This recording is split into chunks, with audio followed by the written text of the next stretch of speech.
নবকৃষ্ণ ভট্টাচার্য ছড়ায় বলেছিলেন অঙ্ক নিয়েই মারামারি, ভোটের এখনো 1 বছর বাকি। কিন্তু তার আগে বঙ্গ রাজনীতিতে সংখ্যার সংঘাত একেবারে চরমে উঠেছে। শাসক থেকে বিরোধী টার্গেট সেট করে উঠে পড়ে লেগেছে সব পক্ষ। আর সেই নিয়েই এই অনুষ্ঠানে প্রথম প্রশ্ন। মমতা বন্দ্যোপাধ্যায়ের টার্গেট অন্তত 215 আসন। এবার বিজেপির জন্য 180 আসনের টার্গেট বেঁধে দিলেন শুভেন্দু অধিকারী। বঙ্গ রাজনীতির কুরুক্ষেত্রে লক্ষ্যভেদ হবে কার? দ্বিতীয় প্রশ্ন। অতীতে বিধানসভায় 200 আর লোকসভায় 30 আসনের লক্ষ্য রেখেও ব্যর্থ হয়েছে বিজেপি। অন্যদিকে 19-এর লোকসভা ভোটে ধাক্কা খেয়েছিল তৃণমূলের 42-এ 42 স্লোগান। তবে কি কর্মীদের গা গরম করাতেই নেতাদের এইসব টার্গেট গিমিক? তৃতীয় প্রশ্ন। পূর্ব বর্ধমান থেকে দার্জিলিংয়ে বদলি হলেন আরজিকর কাণ্ডের প্রতিবাদী মুখ চিকিৎসক সুবর্ণ গোস্বামী।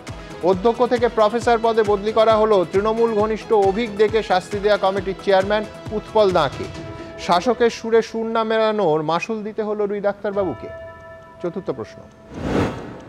যার নেতৃত্বে তড়িঘড়ি অভয়ার দেহ পোড়ানো হয়েছিল বলে অভিযোগ, সেই তৃণমূল কাউন্সিলর সোমনাথ দেকেই করা হলো পানিহাটির নতুন পুরপ্রধান। প্রাইজ পোস্টিং বলছেন অভয়ার ক্ষুব্ধ মা ও বাবা। নেপথ্যে সত্যিই রাজনীতির অঙ্ক? পঞ্চম প্রশ্ন। মুখ্যমন্ত্রীর বিলেতে থাকাকালীন দলের দায়িত্বে সুব্রত বক্সী ও অভিষেক বন্দ্যোপাধ্যায়। মমতা বন্দ্যোপাধ্যায়ের এই ঘোষণার পরেই দক্ষিণ কলকাতার বিস্তীর্ণ এলাকা জুড়ে লাগানো হলো অধিনায়ক অভিষেক লেখা পোস্টার ও পতাকা। কোন দিকে গড়াচ্ছে জল? ষষ্ঠ প্রশ্ন। সাংসদ তহবিলের টাকায় তৈরি রাস্তার উদ্বোধন করতে গিয়ে বিক্ষোভের মুখে দিলীপ ঘোষ। মেজাজ হারিয়ে বললেন, এই 500 টাকার চাকররা কিচ্ছু করতে দেয় না, ঘেউ ঘেউ করে। সমালোচনার মুখে পড়লেই কি বদলে যায় নেতাদের মুখের ভাষা? তবে শুরুতেই দেখাবো ভোটের 1 বছর বাকি থাকতেই ভোটের রেসে নেমে পড়েছে শাসক থেকে বিরোধী সেবীর একেবারে টার্গেট বেঁধে। দেখুন। ঊর্ধ্ববাহু করিয়া আকর্ণ টানি গুণ, অধমুখ করি বান ছাড়েন অর্জুন।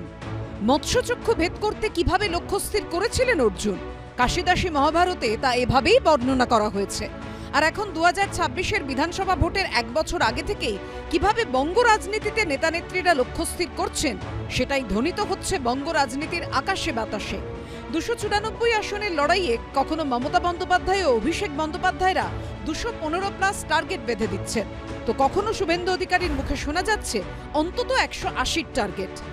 সংখ্যাটা তো এভাবে বলা যায় না, আমি কখনো বলিও না, কিন্তু বিজেপি সরকারে হবে, ম্যাজিক ফিগারের উপরে যাবে।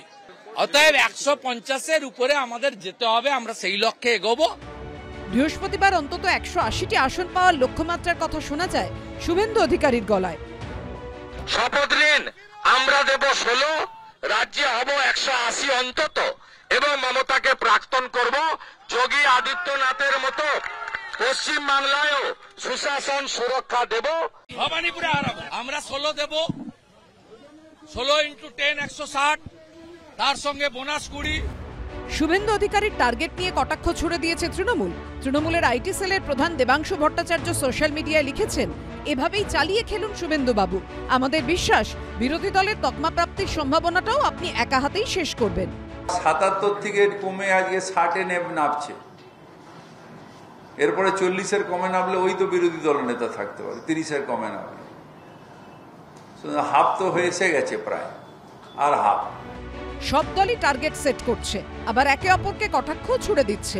কার ভবিষ্যৎবাণী খাটলো আর কে ব্যর্থ হলো তা বোঝা যাবে 2026 সালের ভোটের ফল ঘোষণার দিন।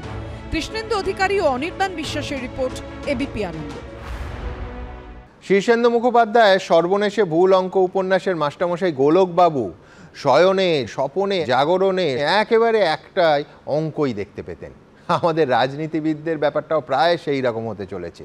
ভোটের এখনো ঢের বাকি, কিন্তু 1 বছর আগে থেকেই তাদের আশেপাশে শুধুই যেন সংখ্যাদের ঘোরাঘুরি। কেউ বলেন এত টার্গেট, তো কেউ বলেন অত, কেউ বলেন 215, তো কেউ বলেন 180। দেখুন, ভোটে এসব সংখ্যার টার্গেট কখনো মিলবে, কখনো মিলবে না। কিন্তু ভোটের কয়েক যোজন দূর থেকেই অঙ্ক নিয়ে এমন গুঁতোগুঁতি না এর আগে দেখেছি বলে তো মনে পড়ছে না। আমি আজকে অনুষ্ঠান শুরু করব রাজশ্রী লাহিড়ীকে দিয়ে। তার কারণ, প্রথম প্রশ্নটা রাজশ্রীর কাছে থাকবে, দেখুন, পোলাও আমি রাঁধছি স্বপ্নে, এবার তাতে ঘি দিতে কার্পণ্য করব কেন? এই যদি লজিক হয় তাহলে 180 আসন কেন 280-তেও কোনো প্রশ্ন উঠতে পারে না। কিন্তু প্রশ্ন হচ্ছে যে গত বছর অর্থাৎ 2024-এর লোকসভায়, যেখানে স্বয়ং নরেন্দ্র মোদী বিজেপির মুখ ছিলেন, 12টা লোকসভা আসন, আমি যদি লোকসভার বিধানসভা ভিত্তিক হিসেব করি তাতে দাঁড়াচ্ছে 90টা আসনে বিজেপি এগিয়েছিল। সেইখান থেকে এক বছরের মধ্যে সেটা দ্বিগুণ হয়ে গেল, মানে 90 থেকে 180 হলো। কোন হিসেবে, কোন অঙ্কে? রাজশ্রী নিঃসন্দেহে বলবে, কিন্তু আজকে শুভেন্দু অধিকারী আরও একটু ক্ল্যারিফাই করেছেন। তিনি বলছেন এই যে 180 তিনি বলছেন এটা 210-এর মধ্যে, তার কারণ উনি সংখ্যালঘু প্রধান যেসব আসন সেগুলোকে বাদ দিয়ে 210 ধরছেন, অর্থাৎ 210-এর মধ্যে 180, 80%-এরও বেশি। সেই হিসেবটা কি করে মেলাবে রাজশ্রী, আমরা এবার দেখব। সুমনদা, শুভ সন্ধ্যা সকলকে। প্রথম কথা হচ্ছে 294টি আসন পশ্চিমবঙ্গের বিধানসভায় আছে। 294টি আসন আমাদের প্রত্যেকের কাছে, আমাদের পার্টির কাছে ইকুয়ালি ইম্পর্ট্যান্ট, এবং আমরা 294টা আসনেই লড়ব। শুভেন্দুদা যেটা বলেছিলেন যে 46% ভোট পেলে পরে 180টি সিট আমাদের বাধা ধরা হবে, 46% ভোট আমাদের মিনিমাম পেতেই হবে। এবার আমরা আসছি আজকে দাঁড়িয়ে পশ্চিমবঙ্গের যে অরাজকতা, পশ্চিমবঙ্গের যে অবস্থা, তাকে দূর করতে ভারতীয় জনতা পার্টি ছাড়া অন্য কেউ পারে না। কারণ বিধানসভায় পশ্চিমবঙ্গের মানুষ সম্পূর্ণ রকমভাবে একক বিরোধী পক্ষ হিসেবে পাঠিয়েছে ভারতীয় জনতা পার্টিকে, এবং ভারতীয় জনতা পার্টি বিভিন্ন অন্যান্য রাজ্যে সরকার চালাচ্ছে, কেন্দ্রে সরকার চালাচ্ছে। আমরা 2011-তে 0 ছিলাম, 2016-তে এসে 3 হই, 2021-এ এসে 77। 2019 সালের লোকসভা ভোটের পরিপ্রেক্ষিতে যদি আমরা দেখি তাহলে তৃণমূল কংগ্রেসের সঙ্গে আমাদের ব্যবধান ছিল 54 লক্ষ ভোটের। ঠিক রাজশ্রী, কিন্তু 77টা যে গর্ব নিয়ে তুমি বললে, পাশাপাশি এটাও বলো যে টার্গেট ছিল আপকি বার 200 পার। রাজনীতিতে কখনো কেউ সাফল্য পায়, কখনো কেউ পায় না। 77 কেন হয়েছে সেটা আমরা দেখেছি। কতগুলো সিটে আমরা 500 ভোটে, 600 ভোটে, তার সঙ্গে সঙ্গে কাউন্টিং না করতে দেওয়া। আরামবাগ লোকসভায় 8টি মেশিন বিকল হয়ে পড়ে থাকে, যেটি কাউন্টিংয়ের মধ্যে কাউন্টিং করা হয় না। 2019 সালে আমরা এ ধরনের ঘটনা দেখেছি। কাউন্টিং স্টেশন থেকে, বুথ থেকে পরিষ্কার এজেন্টদেরকে তুলে দেওয়া হলো মার পিট ভাঙচুর করে, ভয় দেখিয়ে, সেটাও দেখেছি। ঠিক, কিন্তু কেন্দ্রীয় বাহিনী কোথায় ছিল? অবশ্যই তার জবাব ইলেকশন কমিশন দেবে, কিন্তু আমরা আমাদের 110% ওপরে দিয়ে এই অরাজকতাকে দূর করার চেষ্টা করেছি। সেটা নিয়ে কেউ কোনো কথা বলতে পারবে না। 400-র ওপর কার্যকর্তা আমাদের মারা গেছে, আমরা কাঁধে করে আমাদের ছেলেদেরকে শ্মশানে নিয়ে গেছি, এখনো অবধি রাজেশ তাপস মাটির নিচে পোঁতা আছে। হাকিম সাহেব এখানে 77-কে বলছেন 60-এ নেমে এসেছে। আমার প্রশ্ন একটাই, যে বিধানসভার বিধায়ক হয়ে তিনি কি বিধানসভায় এই কথাটি বলতে পারবেন? যেখানে হাকিম সাহেব এই কথাটি বলতে পারছেন কিন্তু বিধানসভার স্পিকার এটাকে অ্যাকসেপ্ট করছেন না কেন? তাহলে পরে এখানে তাদের মধ্যেকার কি আন্ডারস্ট্যান্ডিং, কি সেটিংটা আছে এবং কোন জিনিসটাকে ভয় পাচ্ছেন? যাই হোক, যে কথায় এসেছিলাম, 2019 সালে তৃণমূল কংগ্রেসের সঙ্গে আমাদের ব্যবধান 54 লক্ষ, যেটা 2024 সালের লোকসভা নির্বাচনে কমে দাঁড়ালো 42 লক্ষ। এবং এ রাজ্যে ভুয়ো ভোটার থেকে আরম্ভ করে ফলস ভোটার, মৃত মানুষের ভোটারের যে তালিকা, এটিকে যদি পরিষ্কার করা যায় তাহলে মমতা বন্দ্যোপাধ্যায়ের তৃণমূল কংগ্রেস 180 কেন, ভারতীয় জনতা পার্টি তার থেকে অনেক বেশি আসন জিতে সরকার 2026-এ তৈরি করবে, তৈরি করার জায়গায় আছে। কারণ আজকে দাঁড়িয়ে তৃণমূল থেকে আরম্ভ করে তৃণমূলকে মারছে। তৃণমূল বুঝে গেছে, তৃণমূলের সাধারণ কার্যকর্তা, যে তৃণমূলকে বাঁচাতে গেলে পরে তৃণমূলকে এখান থেকে যেতে হবে, না হলে কোনো রক্ষা নেই। বেশ, ধন্যবাদ রাজশ্রী। দেখুন, রাজশ্রী বলছে যে ভোটার তালিকা ক্লিন করতে হবে, কোনো সন্দেহের অবকাশ নেই, কিন্তু সেই দায়িত্বটা তো জাতীয় নির্বাচন কমিশনের। আমি এরপর আমার পরের বক্তা অর্ণব সাহার কাছে আসব, তার আগে নিশ্চয়ই বলবো যে এই যে টার্গেট সেট করা, সংখ্যা বলা, এর উদ্দেশ্য যদি হয় যে ভোটের জন্য একটু গা গরম করতে হবে, একটু ভোট মেশিনারিকে চাঙ্গা করতে হবে, ক্যাডারদের উজ্জীবিত করতে হবে, তাহলে সংখ্যা মেলা না মেলাটা ইস্যু নয়। কিন্তু আমি এখান থেকে অর্ণবের আগে তৃণমূল বিজেপির ভুলগুলো তো পরপর দেখালাম, কোথায় কোথায় তারা কি বলেছে এবং আলটিমেটলি ভোটের ফলাফলে কি সংখ্যা এসছে। তৃণমূলে আসি। 2014 সালের 21শে জুলাই মমতা বন্দ্যোপাধ্যায় বলেছিলেন বিজেপি সম্পর্কে 1 তো ছিল, 2 হয়েছে, 2 আর 1 2, বাংলার মাটিতে 2 থেকে 3 কোনো দিন হবে না, ওখানেই দাঁড়িয়ে থাকবে, পরবর্তী নির্বাচনে শূন্য হয়ে যাবে। 2016 নির্বাচনে 3টে আসনে জয়ী হয়েছিল বিজেপি, সেই কথা। 21শে বিজেপি জিতেছিল 77টা আসনে। এবার আসি 2019-এর লোকসভা ভোটে একেবারে কোট আনকোট বলেছিলেন যে বিজেপি 100টা আসন পার করতে পারলে মনে রাখবেন ভাগ্য ভালো। বিজেপি একাই গোটা দেশে পেয়েছিল 303টে আসন। 2024-এর 13ই মে বনগাঁ জনসভায় মমতা বন্দ্যোপাধ্যায় বলেছিলেন ইসবার 400 পার, 200ই পেরোতে পারবে না তো 400 পার কি করে হবে। ওরা বড় জোর 190 থেকে 195। বিজেপি একাই জিতেছিল 240টা আসন। আমি তার আগে কি বলা হয়েছিল, কোথায় টার্গেট সেট করা হয়েছিল আর ভোটের ফলাফলের দিন কোথায় সেই সংখ্যাটা পৌঁছলো, পরের প্রতিবেদনে একটু দেখিয়ে নিই। मैं आपको कहकर जाता हूं 200 से ज्यादा सीटों के साथ भारतीय जनता पार्टी 2021-এর বিধানসভা ভোটের আগে 200 আসনের টার্গেট বেঁধে দিয়ে শেষ অবধি 77টি আসনে জয়ী হয়েছিল বিজেপি। এই প্রেক্ষাপটে 2026-এর বিধানসভা ভোটের আগে শুভেন্দু অধিকারী যখন অন্তত 180 আসনের লক্ষ্যমাত্রা ঠিক করছেন, তখন কটাক্ষের সুর শোনা গেছে তৃণমূলের গলায়। সোশ্যাল মিডিয়ায় তৃণমূলের আইটি সেলের প্রধান দেবাংশু ভট্টাচার্য লিখেছেন, 200 টার্গেট দিয়ে যারা 77 পায়, 35-এর টার্গেট দিয়ে যারা 12 পায়, 180-র টার্গেট সেট করে তারা ফাইনালি কত পেতে পারে? ঐকিক নিয়মের অঙ্ক কি বলছে? 200-র 77 হলো প্রায় 38%, 35-এর 12 হলো 34%। বিধানসভার ট্র্যাক রেকর্ড ধরলে তারা সেট করা টার্গেটের 38% হাসিল করতে পারে। সুতরাং 180-র 38% হয় 68টি আসন, এবং লোকসভার ট্র্যাক রেকর্ড ধরলে 180-র 34%, অর্থাৎ 61টি আসন।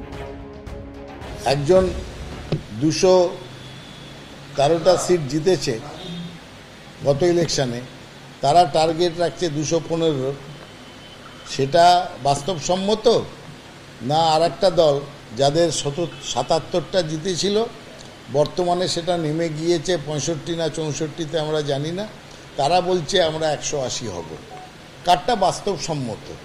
যে কোনো বুদ্ধিদীপ্ত লোককে জিজ্ঞেস করলে তারা হেসে ফেলবে বিজেপির টার্গেট দেখলে।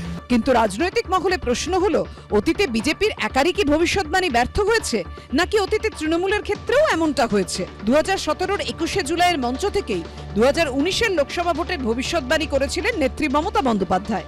19 সালেও মনে রাখবেন, বিজেপিকে তাড়াবো, একটা সিটও বাংলা থেকে নিতে দেবো না, আর সারা দেশে লড়াই করব। শেষ অবধি 2019-এর লোকসভা ভোটের ফল বেরোনোর পর দেখা যায় মমতা বন্দ্যোপাধ্যায়ের ভবিষ্যৎবাণী একেবারেই সঠিক প্রমাণিত হয়নি। উল্টে 2019-এর লোকসভা নির্বাচনে ঐতিহাসিক ফল করে বিজেপি, বাংলা থেকে 18টি আসন পায়। আবার 5 বছর বাদে 2024-এর লোকসভা ভোটে অমিত শাহর গলায় শোনা যায় 35টি আসনের কথা। बंगाल में 35 से ज्यादा सीटें भारतीय जनता पार्टी को देकर मोदी जी को प्रधानमंत्री बनाइए। 24 में 35 सीट दीजिए, मैं बताता हूं 25 की जरूरत नहीं पड़ेगी। 25 के पहले ही ममता दीदी की सरकार कड़ड़ भोस हो जाएगी। ভোটের ফল বেরোনোর পর দেখা যায় বাংলা থেকে 35টি আসন তো দূরের কথা, মাত্র 12টি আসনে জয়ী হয়েছে বিজেপি। তৃণমূল জয়ী হয় 29টি আসনে। বিশেষজ্ঞরা বলছেন, ভোটের আগে ভবিষ্যৎবাণী করে আসলে সব দলেরই শীর্ষ নেতারা নেতাকর্মীদের উদ্বুদ্ধ করার চেষ্টা করেন। এর সাথে না বাস্তবের কোনো ভিত্তি আছে, না কোনো উপাদানের কোনো সম্পর্ক আছে, রাজনৈতিক উপাদানের কোনো সম্পর্ক আছে। রাজনৈতিক নেতাদের তারা সাধারণত সত্যের ব্যাপারে অত্যন্ত মিতব্যয়ী হন এবং বহু ক্ষেত্রেই তারা কেবলমাত্র ভাসিয়ে দেওয়ার জন্য অনেক কথা বলেন, কর্মী সমর্থকদের উৎসাহিত করবার জন্য অনেক কথা বলেন, যার সাথে বাস্তবের কোনো সম্পর্ক নেই। যদি তুমি সুখী হতে চাও, তাহলে এমন একটি লক্ষ্য নির্ধারণ করো যা তোমার চিন্তা ভাবনাকে নিয়ন্ত্রণ করবে, তোমার শক্তিকে মুক্ত করবে এবং তোমার আশাকে অনুপ্রাণিত করবে। জীবনে টার্গেট সেট করা নিয়ে এমনই বলেছিলেন মার্কিন শিল্পপতি অ্যান্ড্রু কার্নেগি। রাজনীতিবিদরাও ভোটের লক্ষ্যে সেই পথেই হাঁটেন। ঐশী মুখোপাধ্যায়, এবিপি আনন্দ। দেখুন, আবার বলছি, যদি উদ্দেশ্য হয় ভোটের জন্য গা গরম কিংবা ক্যাডারদের উজ্জীবিত করা, মেশিনারিটাকে একটু চাঙ্গা করা, তাহলে কিছু বলার নেই, কিন্তু হিসেব কি সবসময় মেলে? অর্ণব কি বলে? ধন্যবাদ সুমনদা। আপনি প্রতিবেদন যখন শুরু করলেন তখন একরকমভাবে বললেন, এবং রাজস্বী তার প্রেক্ষিতে আর একটা কথা বললো। রাজস্বী বলল যে আমরা 500 ভোট 600 ভোটে এরকমভাবে হেরেছি। ঠিক একই রকমভাবে উল্টো করে বলতে পারি যে 24-এ তারা যে 12টি সিট পেয়েছিল তার মধ্যে অন্তত 3টে সিটে ব্যবধান ছিল অত্যন্ত কম, এবং সেই ব্যবধানটা যদি না থাকতো তাহলে এই সংখ্যাটা 12 থেকে নেমে 9 হয়ে যেত। তাহলে আবার দেবাংশুকে নতুন করে আবার বিশ্লেষণ করতে হতো এবং হিসেব করতে হতো যেটা কমে গিয়ে কত পার্সেন্টে দাঁড়ায়। আমার নিজের একটা ধারণা যে রেখে কমছে 38 থেকে 34 থেকে আরও কমে যদি 30%-এ চলে যায় তাহলে সংখ্যাটা ওই 30-এর আশেপাশে থাকবে, এরকম একটা জায়গায় যাবে।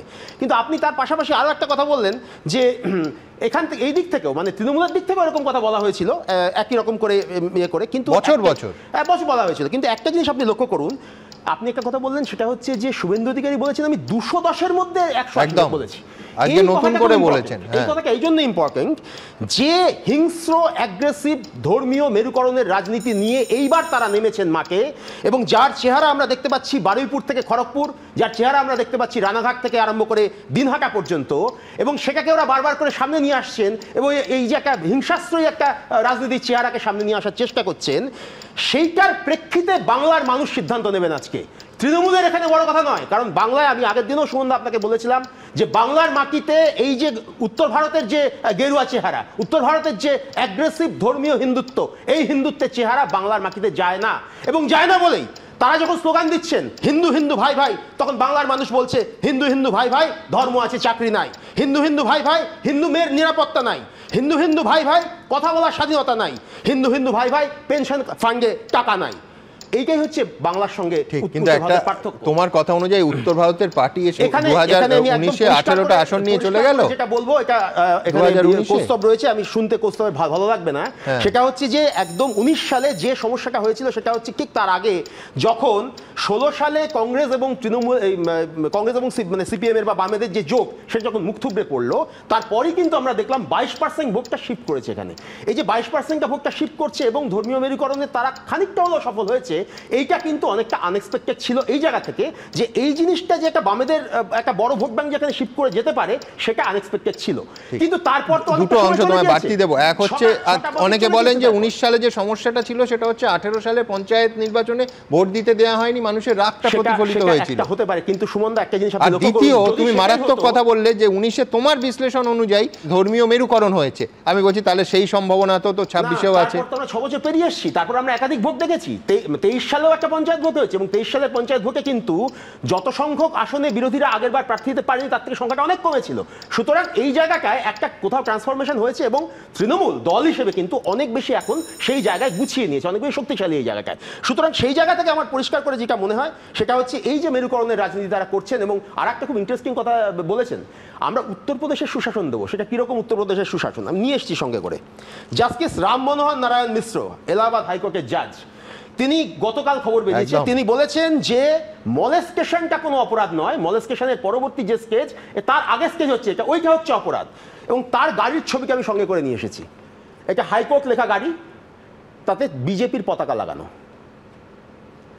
এটা এই সুশাসন যদি ওরা দেন তাহলে তো খুব ভালো। আমি রাজস্বীর কাছে যাব। আমার প্রথম পয়েন্ট হচ্ছে যে সংখ্যাটা গুরুত্বপূর্ণ নয়, বলছে হিংসাটা গুরুত্বপূর্ণ, হিংসায় ভর করে তোমরা বাংলা জয়ের স্বপ্ন দেখছো। উত্তরপ্রদেশের সুশাসন মানে অ্যাপল স্যামসাং, উত্তরপ্রদেশের সুশাসন মানে হচ্ছে গাজিয়াবাদ, নয়ডা, এই সমস্ত এই জায়গাগুলো, মাফ করবেন গাজিয়াবাদটা হরিয়ানার মধ্যে, গুরগাঁও, সরি গাজিয়াবাদ তো উত্তরপ্রদেশের মধ্যেই পড়ছে।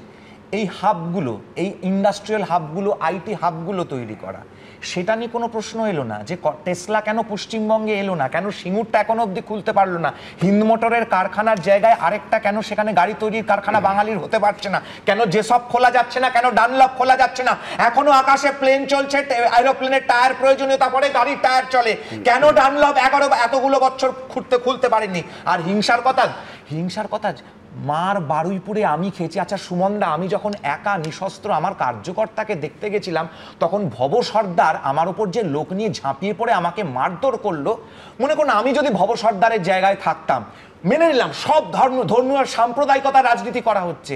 একটা তৃণমূলের সিটিং এমএলএ সরকার আছে, আচ্ছা বিজেপির মুখপাত্র এসছে, হ্যাঁ একটা মন্দির ঘটনা ঘটেছে, এখানটাতে মারধর হয়েছে, ভাঙচুর হয়েছে, মা শীতলার মূর্তি ভেঙে ফেলে দেওয়া হয়েছে, আগুন ধরিয়ে দেওয়া হয়েছে, একজনকে পুলিশ ধরেছে, আমরা কড়া ব্যবস্থা নিতে বলছি পুলিশকে। এই সামান্য কথাটুকু একটা এমএলএ না বলে আমার উপর ঝাঁপিয়ে পড়লো কেন?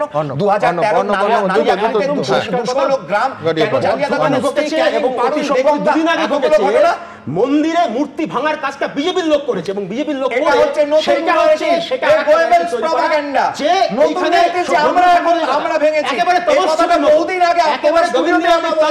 যেভাবে দাঙ্গা বাঁধানো হচ্ছে এটা একেবারে চিরকালীন চেনা প্যাটার্ন। তাহলে কেন হাওড়ার দাঙ্গায় সোমনাথ বাবু হোলি জুড়ে যা করা হয়েছে ওখানে মেয়েদের সঙ্গে এবং যা গোটা হোলি জুড়ে হয়েছেগুলো নেব, যে এই হয়েছেগুলো যাতে না হয়, এতগুলো হয়েছে না হয় সেটা দেখার এবং সেটা রোখার কাজ কিন্তু প্রশাসনের। সেইখানে সেই ভূমিকা অবশ্যই আমাদের ভুলে গেলে চলবে না। ঠিক এই জায়গা থেকে আমি আমার পরের প্রতিবেদনে যাব, সেটা হচ্ছে একদিকের 180 হিসেবটা দেখালাম, আজকে শুভেন্দু অধিকারী দ্বিতীয়বার ক্লারিফাই করলেন যে ওটা 210-এর 180। পাশাপাশি 27শে ফেব্রুয়ারি নেতাজি ইন্ডোরের সভা থেকে মমতা বন্দ্যোপাধ্যায় বলেছিলেন যে 215 পার করব, তার থেকে বেশি হবে কিন্তু কম হবে না। অভিষেক বন্দ্যোপাধ্যায়ও প্রায় একই কথা বললেন। সুতরাং এইখানে একদিকের হিসেবটা দেখালাম, এবার অন্যদিকের হিসেবটা দেখাবো। তারপর একদিকের হিসেবটা কোথায় কোথায় মেলেনি দেখালাম, তারপর প্রতিবেদনটা শেষ করে যখন আমার কাছে আবার এই অনুষ্ঠানে লাইভে ফিরে আসব তখন অবশ্যই দেখাবো যে আর এক পক্ষের হিসেবগুলো ঠিক কোথায় কোথায় মেলেনি। কিন্তু তার আগে প্রতিবেদন। ভোট আসতে এখনো বছরখানেক বাকি, কিন্তু রাজ্য রাজনীতির বর্তমান পরিস্থিতি দেখে তা বোঝার উপায় নেই। দেওয়াল লিখন শুরু হয়ে গেছে, মিটিং মিছিল পোস্টার ব্যানার লাগানো চলছে। ভোটার তালিকায় ভূত খুঁজতে তৃণমূল বিজেপির নেতারা রাস্তায় নেমে পড়েছেন। কে কত বড় ধার্মিক তার প্রতিযোগিতা শুরু হয়ে গেছে, আর চলছে ভবিষ্যৎবাণীর রমরমা। 215-এর বেশি আসন নিয়ে চতুর্থবার যাতে বাংলার মুখ্যমন্ত্রী মমতা বন্দ্যোপাধ্যায় হয় সেটা আমাদের সকলকে সুনিশ্চিত করতে হবে। আমরা 215 পার করব, তার থেকে বেশি হবে তো কম হবে না। অভিষেক যেটা বলেছে অ্যাকচুয়ালি কারেক্ট, আমি ওইটাই মিন করতে চেয়েছি। আমি বলেছি 2/3 মেজরিটি তো থাকবেই, তার বেশি আপনাকে নিয়ে আসতে হবে, বিজেপির জামানত জব্দ করতে হবে। শুভেন্দু অধিকারীর টার্গেট যখন অন্তত 180, তখন মমতা বন্দ্যোপাধ্যায়ের লক্ষ্য 215+। তৃণমূল যখন শুভেন্দু অধিকারীর টার্গেট নিয়ে কটাক্ষ করছে, তখন বিজেপি ও মমতা বন্দ্যোপাধ্যায় ও অভিষেকের লক্ষ্যমাত্রা নিয়ে বিদ্রুপ করছে। প্রত্যেকের একটা লক্ষ্য থাকে, ও হিসাব করে দেখছে কতগুলো রিগিং করতে পারবো, কতগুলো জায়গায় মুসলিম ভোট বেশি আছে, কতগুলো জায়গায় ছাপ্পা মারবো, কতগুলো জায়গায় ইভিএম চেঞ্জ করব, কতগুলো কি করব, এইসব করে দেখছে। গতবারে 213 হয়েছিল, এবারে যদি 215 পাওয়া যায়। আর আমরা রাজনৈতিক অঙ্ক করছি, যদি হিন্দুরা এক হয়, জনজাতিরা সাথ দেয়, তাহলে 210টা সিট আছে যেখানে অন্যদের সাহায্য লাগবে না। শুভেন্দু বাবুকে আমি কেন বলেছি লক্ষ্মী, 19-এ বিজেপির সঙ্গে কি এমন ছিল না যেটা পরে যুক্ত হয়েছে? One and only factor Suvendu Adhikari. 2020 ডিসেম্বরে শুভেন্দুবাবু বিজেপিতে যোগ দিলেন এবং যোগ দেওয়ার সাথে সাথেই একই সাথে রাহুর দশা, কেতুর দশা, শনির দশা, 7.5 কালসর্প সমস্ত যোগ বিজেপিতে যুক্ত হল। আপাতত কথার যুদ্ধ চলছে, কিন্তু ভোটের যুদ্ধতে যে জয়ী হবে সেই আসল বিজয়ী। জজিতা ওই সিকান্দার। শিবাশিস মৌলিকের রিপোর্ট, এবিপি আনন্দ। তৃণমূলের টার্গেট এবং হিসেব কোথায় কোথায় ভুল দেখালাম, কিন্তু নরেন্দ্র মোদীদের তাদেরও তো এই একই রকম ভুল আছে। যখন নরেন্দ্র মোদী বলেন আপকি বার 400 পার, হয় কিন্তু 240। অমিত শাহ এ রাজ্যে বলেছিলেন আপকি বার 200 পার, হয়েছিল 77। আর বামেরা অবশ্যই এদিক থেকে কেউ দোষ দিতে পারবেন না, তারা ভবিষ্যৎবাণী করেন না, কিন্তু আবার শূন্যও পেরোতে পারেন না। কিন্তু আমার প্রশ্ন হচ্ছে, যেহেতু আমার পরের বক্তা সংখ্যাবিদ, যে এই টার্গেট ফিক্স করাকে তিনি কি চোখে দেখেন, অথবা আরও সরাসরি শুভময়দার কাছে আমার প্রশ্ন থাকবে যে এতে সত্যিই কি ভোট বাড়ে এই সংখ্যা নিয়ে গাজোয়ারিতে? শুনবাবু, যদি পরীক্ষার আগে বুড়ুন তুমি অঙ্কে 13 সেটা মনে রাখি এবং তারপর কোনো ভূত এসে যতক্ষণ না আমার নম্বরটা বাড়িয়ে দিচ্ছে সেটা যদি না হয়, তাহলে একটা লক্ষ্যমাত্রা স্থির হয়।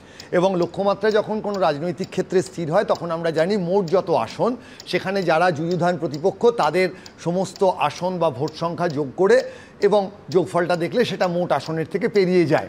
ফলে স্বাভাবিকভাবেই নির্বাচনের আগে একটা রাজনৈতিক দল যে কথা বলবে, নির্বাচনের পর তাদের কারুরটা মিলবে না, বা কারুরই দুজনেরটাই হয়তো গোলমাল হয়ে যাবে, এটাই একেবারে স্বাভাবিক।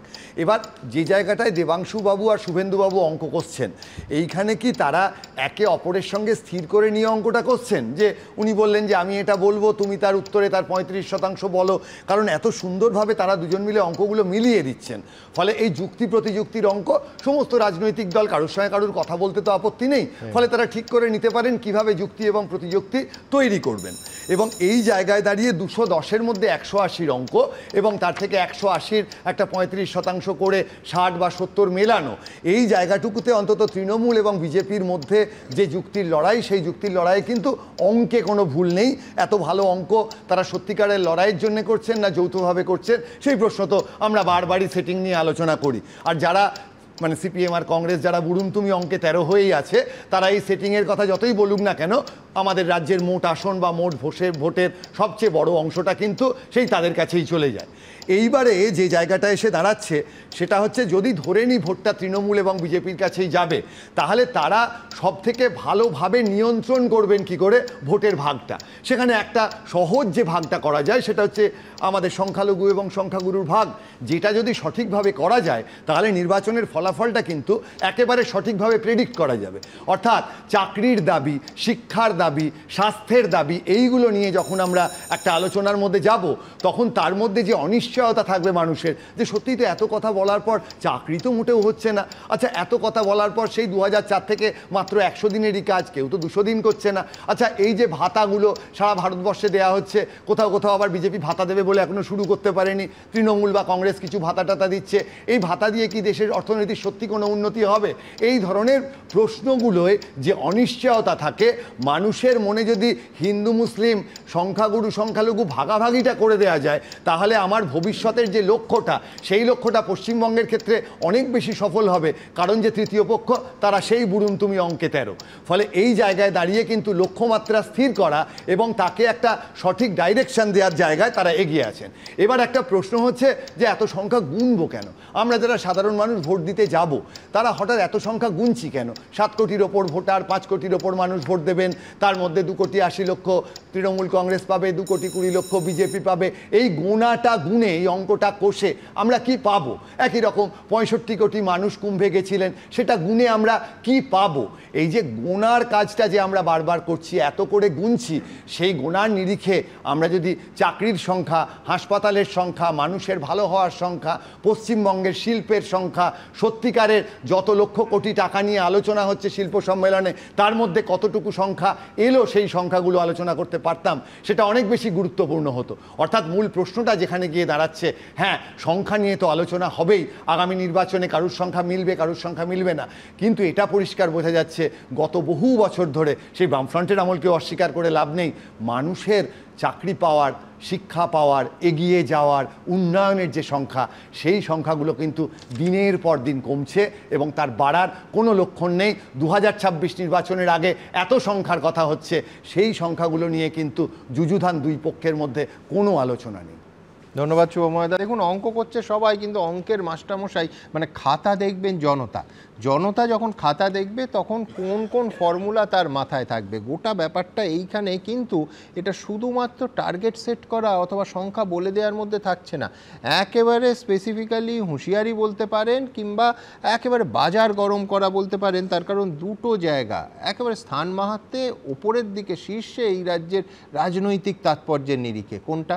একটা ভবানীপুর আর একটা নন্দীগ্রাম, একেবারে পারস্পরিক দড়ি টানাটানি শুরু হয়ে গেছে এই দুটো বিধানসভা কেন্দ্রের কথা বলে। কেন, কিভাবে, পরের প্রতিবেদনে দেখাবো। ভবানীপুর তো হারবে, তো ঘোষিত হবে। কালিম্পং থেকে কাকদ্বীপ যে কোনো আসনে দাঁড়ান না কেন, নিজের ইচ্ছে মতন 50,000 ভোটে হারানোর দায়িত্ব আমরা নিচ্ছি। গত বিধানসভা নির্বাচনে গোটা রাজ্যে নজর ছিল নন্দীগ্রামের দিকে, কারণ লড়াই ছিল দুই মহারথীর মমতা বন্দ্যোপাধ্যায় ও শুভেন্দু অধিকারীর। এবার বিধানসভা ভোটের বহু আগে থেকেই মমতা বন্দ্যোপাধ্যায়কে ভবানীপুর থেকে হারানোর হুঙ্কার ছাড়ছেন শুভেন্দু অধিকারী। পাল্টা তাকে নন্দীগ্রাম থেকে হারানোর চ্যালেঞ্জ ছুড়ছে তৃণমূল। আপনাকে ভবানীপুরে হারাবো, আরো 5 বছর হারার যন্ত্রণা বয়ে বেড়াতে হবে, যেভাবে নন্দীগ্রামে হারার যন্ত্রণায় চিৎকার করছেন। তবে এইটুকু আপনাদের মাধ্যমে বলে দিচ্ছি, নন্দীগ্রামে এবার ওকে হারিয়ে ছাড়বো। আর ওর এমএলএ হিসেবে ডিউরেশন মাত্র 1 বছর, তারপরে রাস্তায় ঘুরে বেড়াবে। আগেও যেমন বলেছিলাম, আজও আবার বলে যাচ্ছি, 1 বছর পর রাস্তায় ঘুরে বেড়াবে। 2024 সালে লোকসভা নির্বাচনের নিরিখে মমতা বন্দ্যোপাধ্যায়ের ভবানীপুর বিধানসভা কেন্দ্রে বিজেপির চেয়ে 8,297 ভোটে এগিয়ে রয়েছে তৃণমূল। উল্টো দিকে গত লোকসভা নির্বাচনের ফল অনুযায়ী শুভেন্দু অধিকারীর নন্দীগ্রাম কেন্দ্রে তৃণমূলের চেয়ে 8,200 ভোটে এগিয়ে রয়েছে বিজেপি। অর্থাৎ লোকসভা নির্বাচনের নিরিখে মমতা বন্দ্যোপাধ্যায় ও শুভেন্দু অধিকারীর গড়ে তৃণমূল ও বিজেপি স্বস্তিতে রয়েছে। 148-এর বেশি জিতে বিজেপি সরকার করবে, প্রাক্তন মুখ্যমন্ত্রী করবে। ভবানীপুর তো হারবে, তো ঘোষিত হবে। নিজের পাশের এমএলএ দল ছেড়ে চলে যাচ্ছেন টাটা বাই বাই করে তৃণমূল কংগ্রেসে, নিজের দলের বিধায়করা তাকে সমর্থন করছে না, বাংলার মানুষের সমর্থন পাবেন কি করে? বিধানসভা ভোটের এখনো বছর খানেক বাকি, তাই লোকসভার নিরিখে যে দল এগিয়ে রয়েছে তারা সেই ব্যবধান ধরে রাখতে পারে নাকি অন্য দল টেক্কা দেয়, তার উত্তর সময়ই দেবে। এদিকে ভবানীপুর কেন্দ্রে মমতা বন্দ্যোপাধ্যায়ের বিরুদ্ধে শুভেন্দু অধিকারীর দাঁড়ানোর জল্পনা তৈরি হলেও শেষ অবধি শুভেন্দু জানিয়েছেন তিনি ভবানীপুর থেকে ভোটে লড়বেন না। শিবাশিস মৌলিক ও সন্দীপ সরকারের রিপোর্ট, এবিপি আনন্দ। দেখুন, পিথাগোরাস বলেছিলেন যে সংখ্যারা ব্রহ্মাণ্ড শাসন করে। আমি বলছি সংখ্যারা অন্তত রাজনীতি শাসন করছেন, অন্তত এ রাজ্যে। বিজেপি বলছে যে মমতা বন্দ্যোপাধ্যায়ের ভবানীপুর কেন্দ্রে তাকে হারাবো। আমি যা শুনছি এখনই নাকি জোর কদমে নতুন কার্যালয় খোঁজা হচ্ছে। তৃণমূল বলছেন শুভেন্দু অধিকারী নন্দীগ্রামকে হারাবো। কিন্তু আমার পরের বক্তার কাছে, কৌস্তব চট্টোপাধ্যায়ের কাছে আসবো, যে একটা কোথাও আবার সেই বাইনারি, মমতা বন্দ্যোপাধ্যায় বনাম শুভেন্দু অধিকারী, ঘাসফুল বনাম পদ্মফুল, বামেরা কোথায়, এবং বুদ্ধদেব ভট্টাচার্যের পর বামেদের মুখই বা কোথায়? সুমনদা, মুখ জনগণ।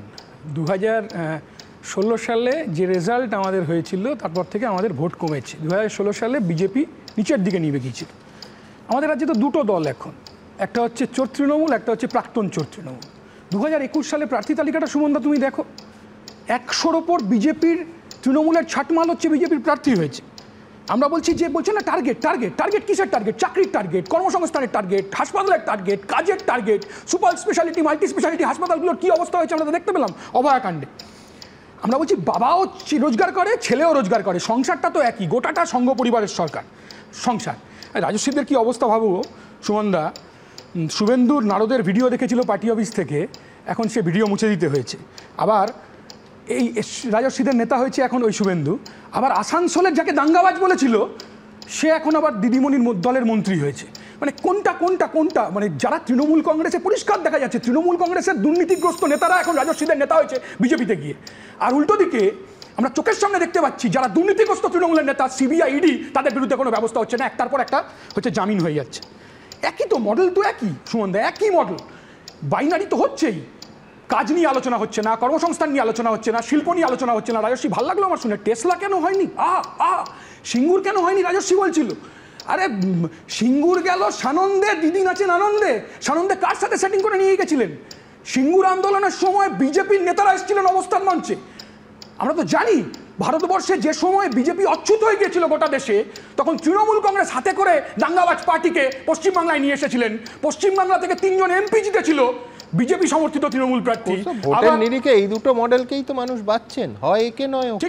ঠিকই বাঁচছেন, এবং বাঁচছেন বলেই তো আজকে মানুষের এই দুর্দশা। আমি বলছি সুমনদা, তুমি বলতে পারো গুরুং, তুমি অঙ্কে 13 বা 0 বলতে পারো, কিন্তু আমি বলছি যে আমরা 0 বলেই তো চাকরি নেই, কাজ নেই, কর্মসংস্থানের সুযোগ নেই, সেসব নিয়ে আলোচনা নেই, শুধু হিন্দু মুসলমান হচ্ছে। আমি বলছি সুমনদা, কিন্তু দোষ ভোটারদের না, দোষ তোমরা ভোটারদের বোঝাতে পারছো না। ভোটারদের কোনো দোষ নেই, মানুষকে আমরা বোঝাতে পারছি না কোনটা মুখ আর কোনটা মুখোশ। বামফ্রন্ট সরকারের শেষ 12 বছর 11 বার এসএসসি পরীক্ষা হয়েছে, 1,50,000 ছেলেমেয়ের চাকরি হয়েছে। ধর্ম দেখে চাকরি হয়নি, বর্ণ দেখে চাকরি হয়নি, তৃণমূল বিজেপি দেখে চাকরি হয়নি, চাকরি হয়েছে মেধার ভিত্তিতে। আসলে তৃণমূল কংগ্রেস বা বিজেপি মডেল তো একই। তুমি দেখো উন্নয়নে যারা পুড়িয়ে মারলো তাদের বিজেপি প্রাইজ দিয়েছে, একই রকমভাবে অভয়া মৃতদেহকে যে পুড়িয়ে মারলো তাকে আজকে পানিহাটির চেয়ারম্যান করেছে। মডেল তো একই। আমি তোমাকে বলছি সুমনদা, রাজ্যে দুটো দল আরএসএস ঠিক করছে। আসলে আরএসএস জানে তৃণমূল কংগ্রেস আসলে বিজেপির পারপাস সার্ভ করবে, শুভেন্দু আসলে কার সুবিধা করে দিচ্ছে। শুভেন্দু যত হিন্দু হিন্দু হিন্দু বলছে তত মুসলমান ভোটটা তৃণমূলের পক্ষে চলে যাচ্ছে। আসলে শুভেন্দু কিন্তু বিজেপিতে থাকা তৃণমূলের এজেন্ট। আসলে লড়াইটা একজন গরিব রিক্সা চালক যে হিন্দু তার সাথে একজন যে গরিব রিক্সা চালক যে মুসলমান তার লড়াই না, লড়াই হচ্ছে 1% মানুষের সাথে 99% মানুষের লড়াই। বামপন্থীরা বলেন মানুষ অভিজ্ঞতার ভিত্তিতে ভোট দেন।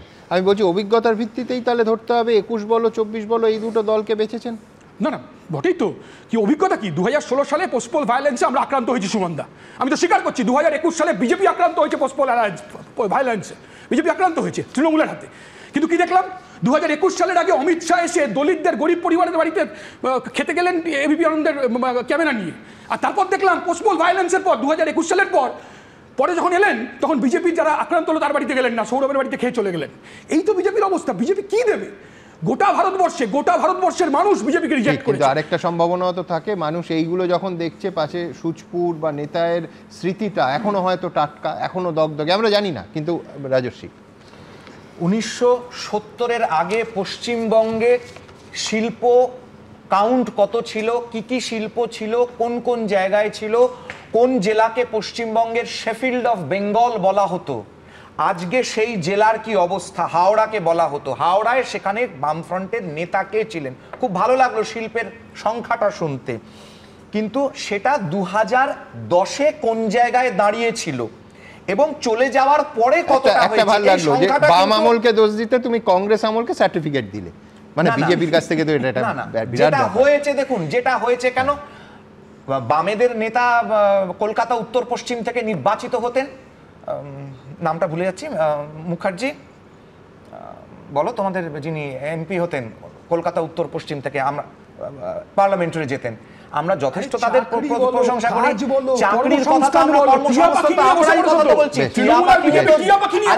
বসেছি আজকে দাঁড়িয়ে আমরা খুব ভালো লাগলো যে হিন্দু মুসলমান আমরা করছি, খুব ভালো কথা।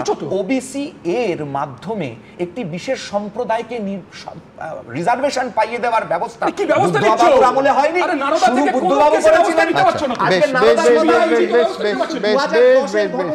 একদম।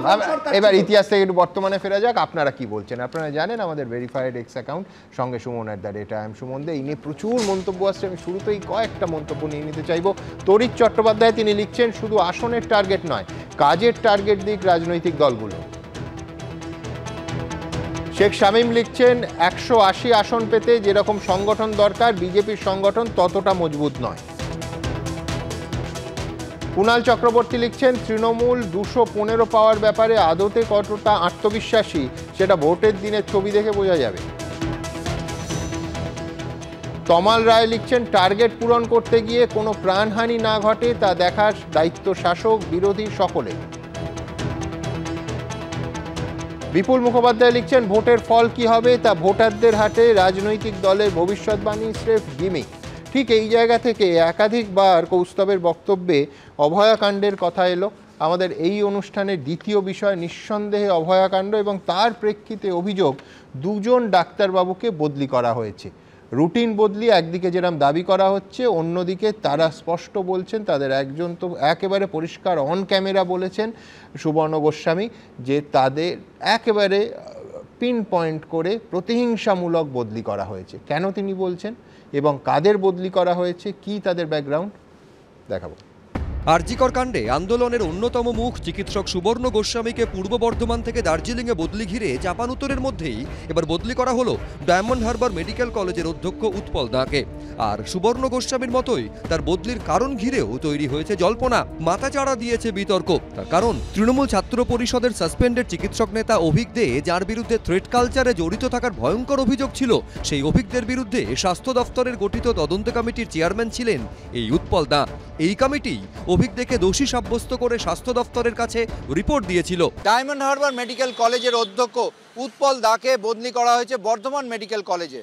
তিনি অধ্যক্ষ ছিলেন এবং অধ্যক্ষ পদ থেকে তাকে বদলি করা হয়েছে তার বিভাগের, তার বিষয়ের এক প্রফেসর হিসেবে। এটাকে ডিমোশন হিসেবেই অবহিত করছেন চিকিৎসকদের একাংশ। নানা মহলে প্রশ্ন উঠছে, প্রতিহিংসার জেরেই কি তাহলে চিকিৎসক উৎপল দাকে অধ্যক্ষের পদ থেকে সরিয়ে বর্ধমান মেডিকেল কলেজে অধ্যাপকের পদে পাঠিয়ে দেওয়া হলো? সৎ মানুষদের যদি শাস্তি দেওয়া হয় তাহলে কিন্তু একটা সময় দেখা যাবে শুধু অসৎ মানুষেই ভরে গেছে ডিপার্টমেন্ট, সেইভাবে স্বাস্থ্য ব্যবস্থা বেশি দিন চলতে পারবে না। একজন প্রিন্সিপালকে হেড অফ দ্য ডিপার্টমেন্টই নয়, তাকে যখন কোনো কথা ছাড়াই পাঠিয়ে দেওয়া হয় তখন সেটা ধরে নিতে হয় সেটা ডিমোশনই হলো। আরজিকর আন্দোলনের অন্যতম প্রধান মুখ চিকিৎসক সুবর্ণ গোস্বামীকেও বর্ধমান থেকে বদলি করে দেওয়া হয়েছে দার্জিলিংয়ে। পূর্ব বর্ধমানের উপমুখ্য স্বাস্থ্য আধিকারিকের 2 পদ থেকে তাকে দার্জিলিংয়ের টিবি হাসপাতালের সুপার পদে পাঠানো হয়েছে। এই বদলি ঘিরেও জল্পনা তুঙ্গে। এক্ষেত্রেও প্রশ্ন, সরকারের বিরুদ্ধে মুখ খোলার শাস্তি কি পেতে হলো এই বিশিষ্ট চিকিৎসককে? এই প্রশাসন দলদাস প্রশাসন। সরকার এখন যে নীতি নিয়ে চলছে তাতে হচ্ছে যারা অপরাধী তাদেরকে আড়াল করো, যারা দুর্নীতিগ্রস্ত তাদের প্রশ্রয় দাও, তাদেরকে লালন পালন করো, আর যারা দুর্নীতি নিয়ে কথা বলবেন, যারা তাদের রাজনৈতিক স্বার্থে কাজ করবেন না, যারা জনস্বার্থে কাজ করবেন, দলীয় হচ্ছে যে রাজনীতির কথা শুনে কাজ করবেন না, তাদের বিরুদ্ধে খড়গহস্ত হও। সুবর্ণ গোস্বামী ও উৎপল দার পদাবনতির অভিযোগে মুখ্যমন্ত্রী, মুখ্য সচিব ও স্টেট গ্রিভান্স রিড্রেসাল সেলকে ইমেল করেছে West Bengal doctors forum. Thread culture, thread syndicate যেটা গোটা রাজ্য জুড়ে যেটা চলছে, চুরি দুর্নীতি যেগুলো চলছে স্বাস্থ্য দপ্তরে, তার আজকে মাথা যারা রয়েছে তাদেরকে আবার ফিরিয়ে আনা হচ্ছে। এই ইন্টারেস্টের বাইরে চিকিৎসক যারা থাকছে আজকে তাদের উপরে কিন্তু এই অন্যায় এইভাবে যে বদলির নামক যে অস্ত্রটা সেটাকে কিন্তু বারংবার প্রয়োগ করা হয়।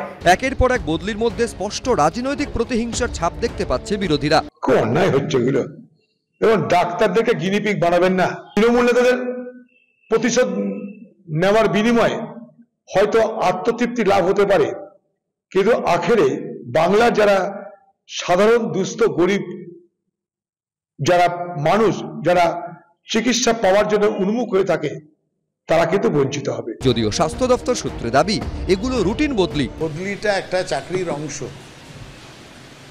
আমরা তো তাই জানি। নাকি এরা মনে করছেন আমরা এখন বিপ্লবী নেতা, সুতরাং আমাদের গায়ে কে হাত দেয়, আমাদের কে বদলি করে, কোনটা ভাবছেন? চাকরির যদি অন্যতম শর্ত হয় বদলি, তাহলে সেই বদলিটা মেনে নিতে এত অসুবিধে কিসের? চিকিৎসক উৎপল দাস সঙ্গে যোগাযোগ করা হলেও তিনি কোনো প্রতিক্রিয়া দিতে চাননি। ছিলম করঞ্জাই, সন্দীপ সরকার, বিজেন্দ্র সিংহ, এবিপি আনন্দ।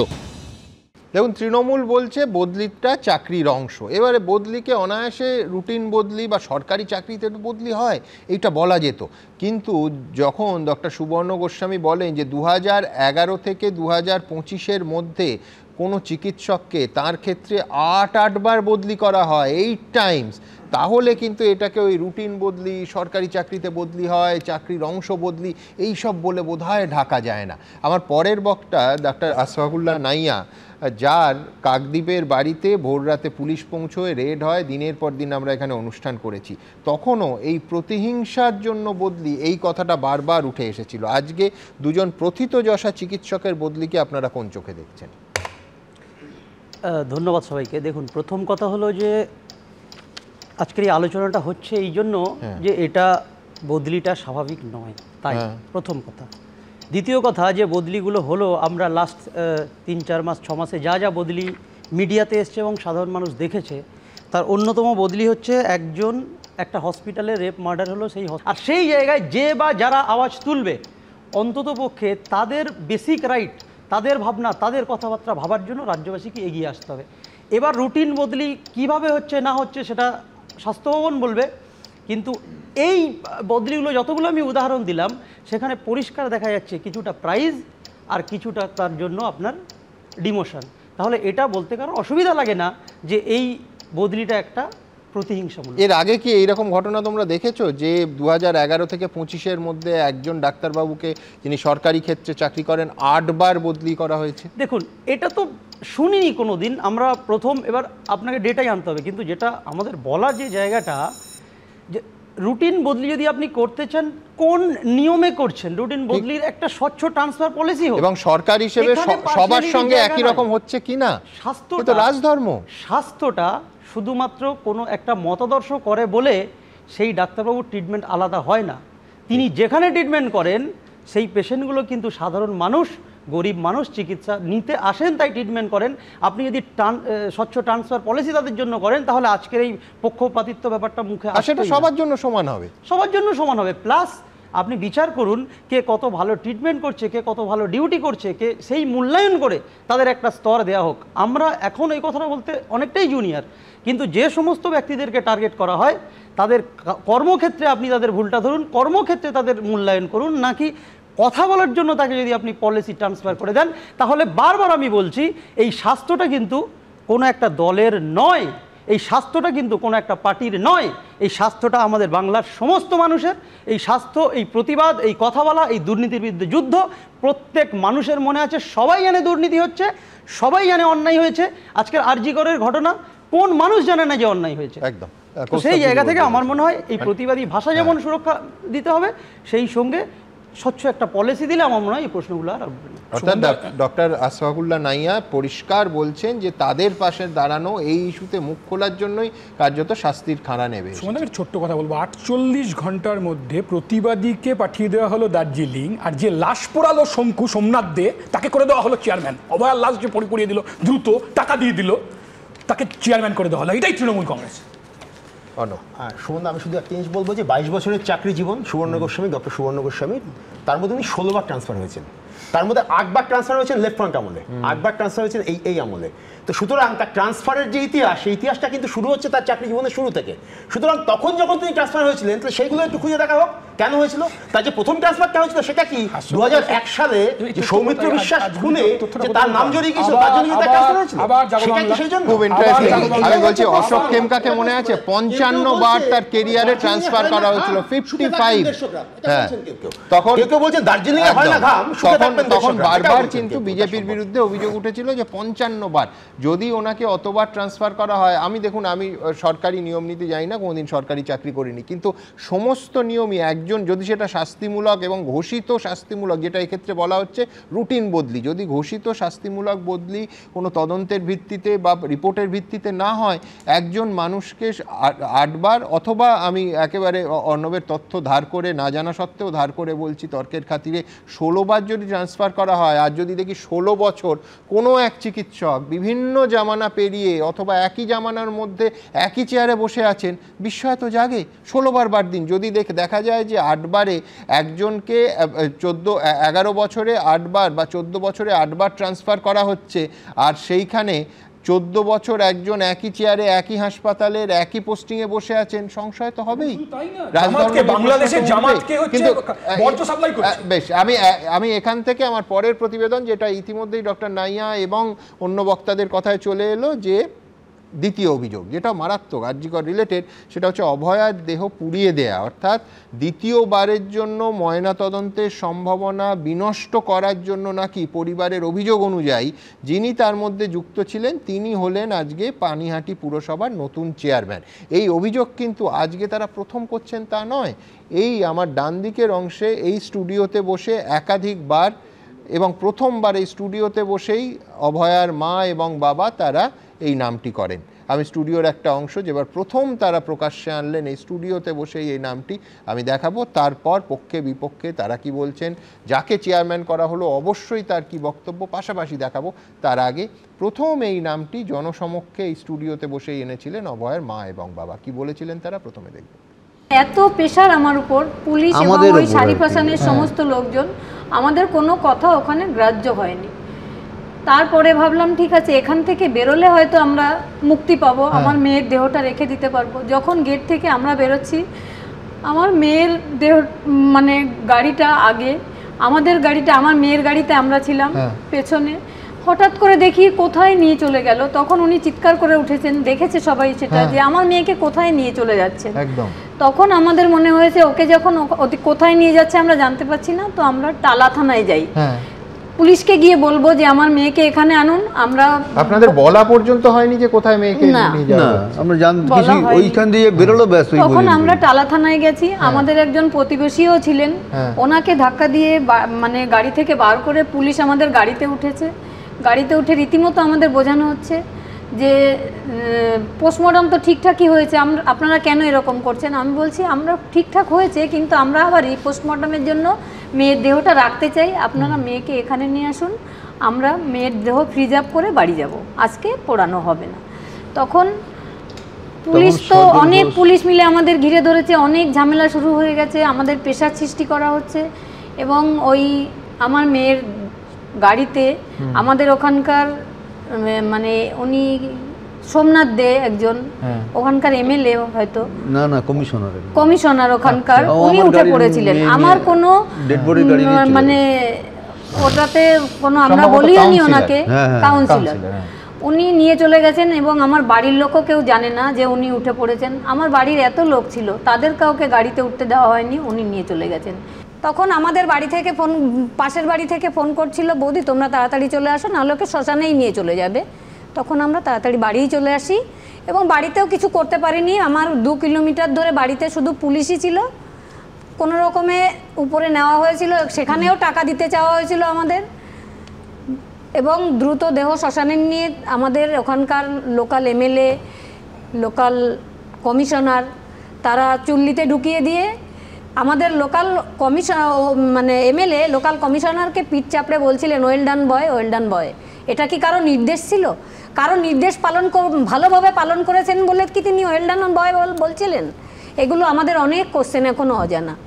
আজকে তৃণমূল পরিচালিত পানিহাটি পুরসভার নতুন চেয়ারম্যান হলেন সোমনাথ দে এবং এই অভয়ার পরিবার, তার মা এবং বাবা আবার তার ভূমিকা নিয়ে প্রশ্ন তুললেন। পরের প্রতিবেদন। এটা প্রাইস পোস্টিং বলতেই হবে। মাঠ বিতর্কের জেরে চাপে পড়ে শেষমেশ পদত্যাগ করেছেন মলয় রায়। তার জায়গায় উত্তর 24 পরগনার পানিহাটি পুরসভার নতুন চেয়ারম্যান করা হলো সোমনাথ দেকে। কিন্তু তৃণমূলের এই সিদ্ধান্তে চরম ক্ষুব্ধ আরজিকর মেডিকেল কলেজের নিহত চিকিৎসকের মা বাবা, যারা মেয়ের ধর্ষণ ও খুনের ঘটনার পর তড়িঘড়ি দেহ সৎকার করার জন্য প্রথম থেকেই এই তৃণমূল কাউন্সিলর সোমনাথ দেকেই দায়ী করেছেন। আর এত বিতর্কের পর তাকেই পানিহাটি পুরসভার চেয়ারম্যান করলো তৃণমূল। প্রচন্ড ধিক্কার জানাচ্ছি তৃণমূল কংগ্রেসকে। ও যে ওখানে প্রেজেন্ট ছিল হসপিটালে আমার মেয়ের দেহ তাড়াতাড়ি সৎকার করার জন্য, দ্রুত গাড়িতে করে নিয়ে এসছে। আমরা দ্বিতীয় পোস্টমর্টম চাওয়া সত্ত্বেও এদের মানে প্রচেষ্টায় আমরা সেই সুযোগ পাইনি। এরাই আমাদের সেই সুযোগ নষ্ট করেছে। তৃণমূলের কংগ্রেসের কালচারটা এরকমই। সোমনাথ দেকে চেয়ারম্যান করা নিয়ে চাঞ্চল্যকর অভিযোগ করেছেন বিজেপি নেতা অর্জুন সিং। ওকে 2-3 সিবিআই ডেকেছে। ও মমতা ব্যানার্জির নাম যাতে না নিক, বিনীত গোয়েলের নাম যাতে না নিক, ওর ইনস্ট্রাকশনে আমি এটা পড়িয়েছি বডিটা, তার জন্য ওকে গিফট চেক দেওয়া হবে। যদিও কোনো অভিযোগকে গুরুত্ব দিতে নারাজ নতুন চেয়ারম্যান সোমনাথ দে। আমি হাত জোর করি এইটা নিয়ে আবার এইসব আলোচনা আসবেন না। আমাদের এখন পরিষেবা দেওয়ার কাজ, পরিষেবা দেবো। যার বক্তব্য বিরোধিতা করা তারা বিরোধিতা করবে। সোমনাথ দেকে চেয়ারম্যান করার প্রতিবাদে রবিবার এইচবি টাউন মোড় থেকে সোদপুর ট্রাফিক মোড় পর্যন্ত মিছিল করবে বিজেপি। সমীরণ পাল, এবিপি আনন্দ, উত্তর 24 পরগনা। আমার পরের বক্তা অধ্যাপক দেবনারায়ণ সরকারের কাছে যাব, কিন্তু তার আগে বলবো তাহলে সাম আপ করলে কি দাঁড়াচ্ছে, অভিযোগটা কি? যে একদিকে যারা প্রতিবাদী তাদের খুঁজে খুঁজে যথেষ্ট সময় নিয়ে শাস্তি দেওয়া হচ্ছে এবং যাদের বিরুদ্ধে পরিবারের অভিযোগ তাদের পুরস্কার এবং পুনর্বাসন। সাম আপ করলে অভিযোগটা সারমর্ম এইটা দাঁড়াচ্ছে। দেবনারায়ণদা কি বলেন? রবীন্দ্রনাথ আকাঙ্ক্ষা কবিতায় লিখেছিলেন, কল্পনার সত্য রাজ্য দেখায়নি তারে, বসায় নিয়ে নির্জন আত্মার আধারে। সেনেকা এক জায়গায় বলেছিলেন, we suffer more of in imagination than in reality. আচ্ছা, আমার একটা বক্তব্য, আজকে সিবিআই তো পুরোপুরি এটাকে ইনভেস্টিগেট করেছে, আর মানে নির্যাতিতা যিনি মারা গেছেন তার মা বাবা পরিষ্কার করে ফেলেনি, চলছে এখন।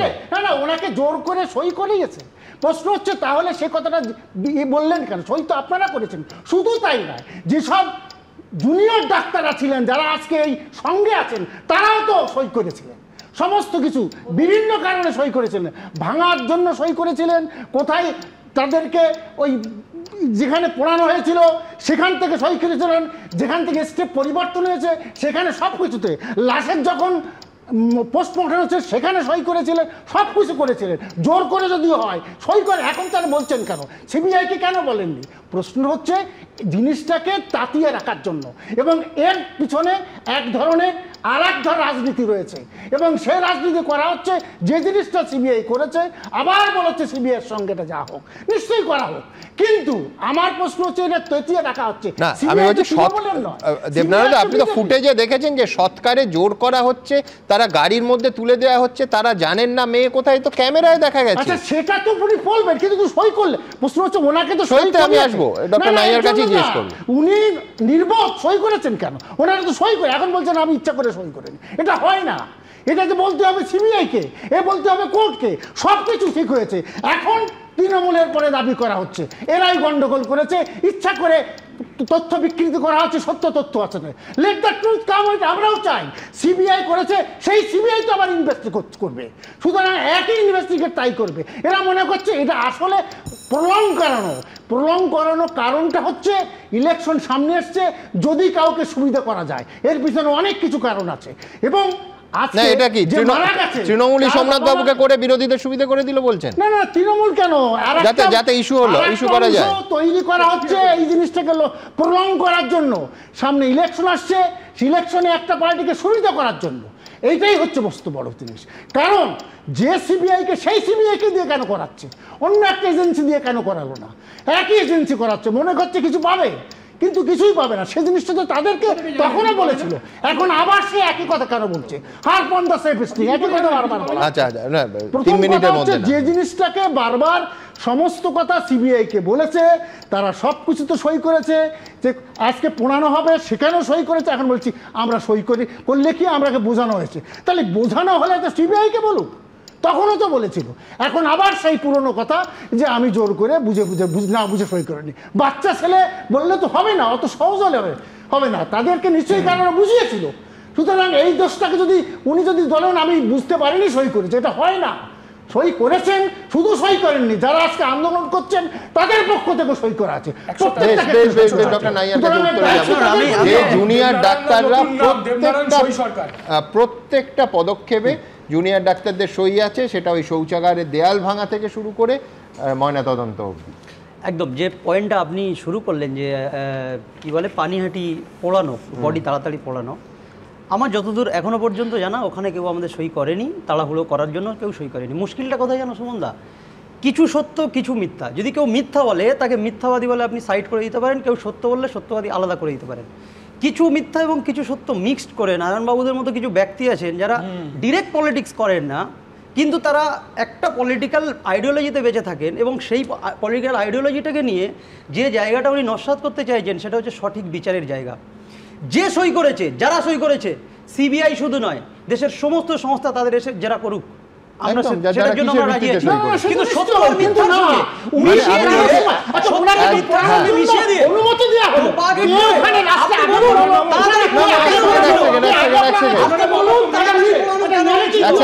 আমরা বোধহয় কোথাও ফ্যাক্ট থেকে কোথাও আমরা ফ্যাক্ট থেকে সরে যাচ্ছি। সেটা হচ্ছে তো ফুটেজে দেখা যাচ্ছে যে মা বাবা দুজনে জানেন না যে মেয়ের দেহ কোথায়।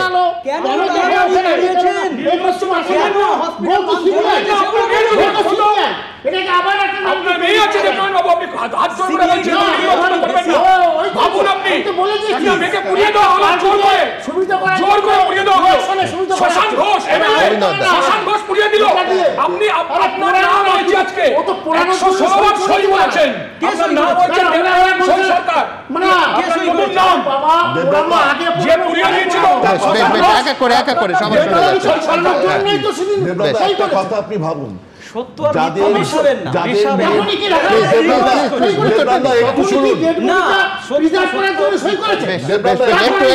না, একটু শুনুন।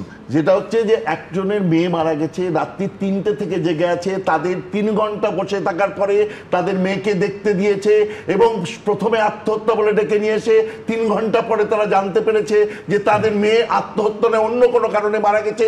কি কারণে মারা গেছে তাও বুঝতে পারছে না, 200টা পুলিশ তাদের ঘিরে রয়েছে। এই রকম একটা অসহায় পরিবার সই করে দিয়ে কি তাদের জোর করে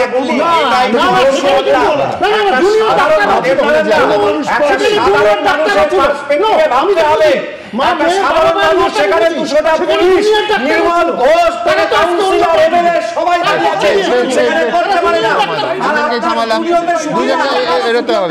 পরিষ্কার কোনো দ্বিধা নেই। কাকিমা বলেছেন যে অগ্নিদি এবং সজল দা তাকে নিয়ে যাচ্ছিলেন গভর্নরের কাছে, তখন তাদের কাছে ফোন আসে যে আপনারা 20 মিনিটের মধ্যে না এলে আপনার মেয়ের দেহ পুড়িয়ে দেওয়া হবে। এবং সেটা কতদিন আগে একথা বলেনি, একথা পরিষ্কার বলা হয়েছে, অগ্নিদি তো নিয়ে যাচ্ছিলেন। আমাদের এই ছোট ছোট আলোচনার ময়না তদন্তের মধ্যে কিন্তু সেই বাবা মার মুখগুলো এখনো ঝাপসা হয়ে আছে একদম। মানে এই আলোচনাগুলো যখন করছি তখন যে অস্বস্তিটা মনের মধ্যে আসছে, রাজনীতির বাইরে বেরিয়ে কিন্তু সেই জায়গাটা একটু বুঝতে হবে। এবার রাজনীতির আলোচনায় কোন জায়গাটা আসছে সত্যি যদি তুলনা করি, আজকে সিঙ্গুর নন্দীগ্রাম আন্দোলনের সময় একটা রাজনৈতিক দল ছিল, তার পেছনে মানুষ সামিল হয়েছিলেন। আজকের যে আন্দোলনটা চলছে খুব স্বাভাবিকভাবেই ডাক্তারবাবুরা যে আন্দোলন করছেন তারা মনে করছেন বিজেপির কাছে বা সিপিএম কংগ্রেসের কাছে যাওয়া যায় না, সেটা একটা নাগরিক সমাজের আন্দোলন হয়ে আছে। কিন্তু রাষ্ট্র ব্যবস্থা কী করছে? যখন সুবর্ণবাবু দার্জিলিংয়ে যাচ্ছেন তখন একবার কি মনে হচ্ছে না হয়তো বোধহয় মেঘে ঢাকা তারার শুটিংটা ওই স্যানিটোরিয়ামের বাইরের ওই চেয়ারটার উপরই হয়েছিল যেখানে নিতা বলেছিল যে ডাক্তারবাবু আমি বাঁচতে চাই, বা এই যে দাদা আমি বাঁচতে চাই। এই যে আমার বক্তব্য হচ্ছে যে এই প্রশ্নটা কি ন্যায় বিচারের ক্ষেত্রে উঠছে পশ্চিমবঙ্গের ক্ষেত্রে, যে আমরা কি বাঁচতে চাইছি? অর্থাৎ সংবেদনশীলতা অতিক্রম করে আমরা যখন এটা নিয়ে একদম চুলচেরা একটা তর্ক করছি, সেই সময় একটা জায়গায় কিন্তু রাজনীতির যে লড়াইটা ডাক্তারবাবুদের, সেটা অবশ্যই যে দলগত ভোটের যে রাজনীতি তার সঙ্গে এক হতে পারছে না। অন্যদিকে সরকার তার মতন করে যদি ধরে নি তৃণমূল কংগ্রেস, তারা কিন্তু এগুলো যদি তাদের টেস্ট করা হয়, সুবর্ণবাবুকে দার্জিলিং পাঠিয়ে দেওয়া হলো, কি রিয়াকশন হয় মানুষের মধ্যে? আচ্ছা এই সোমনাথবাবুকে করা হলো পুরসভার চেয়ারম্যান, কি রিয়াকশন হয়? যদি সত্যিই মানুষের রিয়াকশন না থাকে তাহলে রাজনৈতিক দল সেই টেস্ট থেকে বুঝতে পারবে কোনো অসুবিধে নেই। একদম। আমি বলছি দাদা আমি বাঁচতে চাই থেকে বলে আমি বলছি যে অভয়াকে সে বলেছিল কিনা জানি না, কিন্তু আমরা তো কেউ বাঁচাতে পারিনি। তারপর থেকে সেই পরিবারটার ওপর যা হচ্ছে, আমি কিছুক্ষণের জন্য আমার পরের বক্তা শিল্পী সমীরদার কাছে আমি একটাই জিনিস জানতে চাইবো যে দেখুন, এরা বলবে প্রতিহিংসা, ওরা বলবে রুটিন। আমি ভাবছি সেই বাবা মার কথা যারা এখনও সুবিচারের আশায় কিন্তু দরজায় দরজায় ঘুরছেন, কোথাও সুরাহা কোথাও আলোর রেখা তারা অন্তত দেখতে পাচ্ছেন না। বহুদিনের চেষ্টা করে দিল্লিতে গিয়ে সিবিআই ডিরেক্টরের সঙ্গে দেখা করেছেন, প্রধানমন্ত্রীর সঙ্গে অ্যাপয়েন্টমেন্ট চেয়েছেন, প্রধানমন্ত্রীর কাছ থেকে এখনও পাননি, কেন্দ্রীয় স্বরাষ্ট্রমন্ত্রীর সঙ্গে দেখা করতে চাইছেন। ভাবতে পারেন যে এত বড় একটা ঘটনা, যা মানে একটা কেস নিয়ে গোটা পৃথিবীতে চর্চা হলো, সাধারণ মানুষ শুধু এই রাজ্যে এই দেশে নয় বিদেশেও রাস্তায় নামলেন, তার ডেথ সার্টিফিকেটটা পেতে লাগলো 7 মাস। আমি হচ্ছে এইটাই হচ্ছে গ্রাউন্ড রিয়েলিটি। সংবেদনশীলতার কথা খানিকক্ষণ আগে শুভময়দা বলছিলেন না, আমি বলছি একটা সংবেদনশীল সমাজ এই ধরনের বহু চর্চিত একটা ঘটনার পর মেয়েটির ডেথ সার্টিফিকেট পরিবারের হাতে পৌঁছতে 7 মাস লেগে যায়। আমরা ঠিক কতটা কোট আনকোট সংবেদনশীল বোধহয় শুধু এই তথ্যটা থেকে জানা যায়। আমি সমীরদার কাছে জানতে চাইবো যে আবার সেই ঘুরে ফিরে একই জায়গায় হচ্ছে যে এই রকম একটা ঘটনায় অভিযুক্তদের পুরস্কার আর প্রতিবাদীদের বিরুদ্ধে প্রতিহিংসা, এটা যদি অভিযোগ হয় আমি বলছি এক্ষুনি কেউ বলবেন যে এটা সিবিআই তো এটারও তদন্ত করছে না, এটাও প্রমাণ হয়ে আসবে না। কিন্তু আমি বলছি এই বিতর্কগুলো থেকে যতদিন না তদন্তর রিপোর্ট হাতে আসছে, যতদিন না সত্যিটা সামনে আসছে, এড়ানো যেত না। এতটা ইনএভিটেবল হয়ে পড়ছে এই বিতর্কগুলো।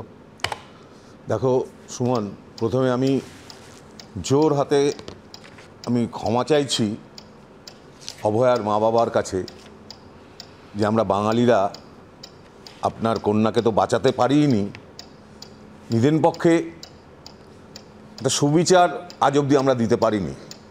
তার কারণটা হলো দুটো, একটা রাজনৈতিক কারণ, একটা অদৃশ্য আরেকটা কারণ, সেটা আমি পরে আসছি।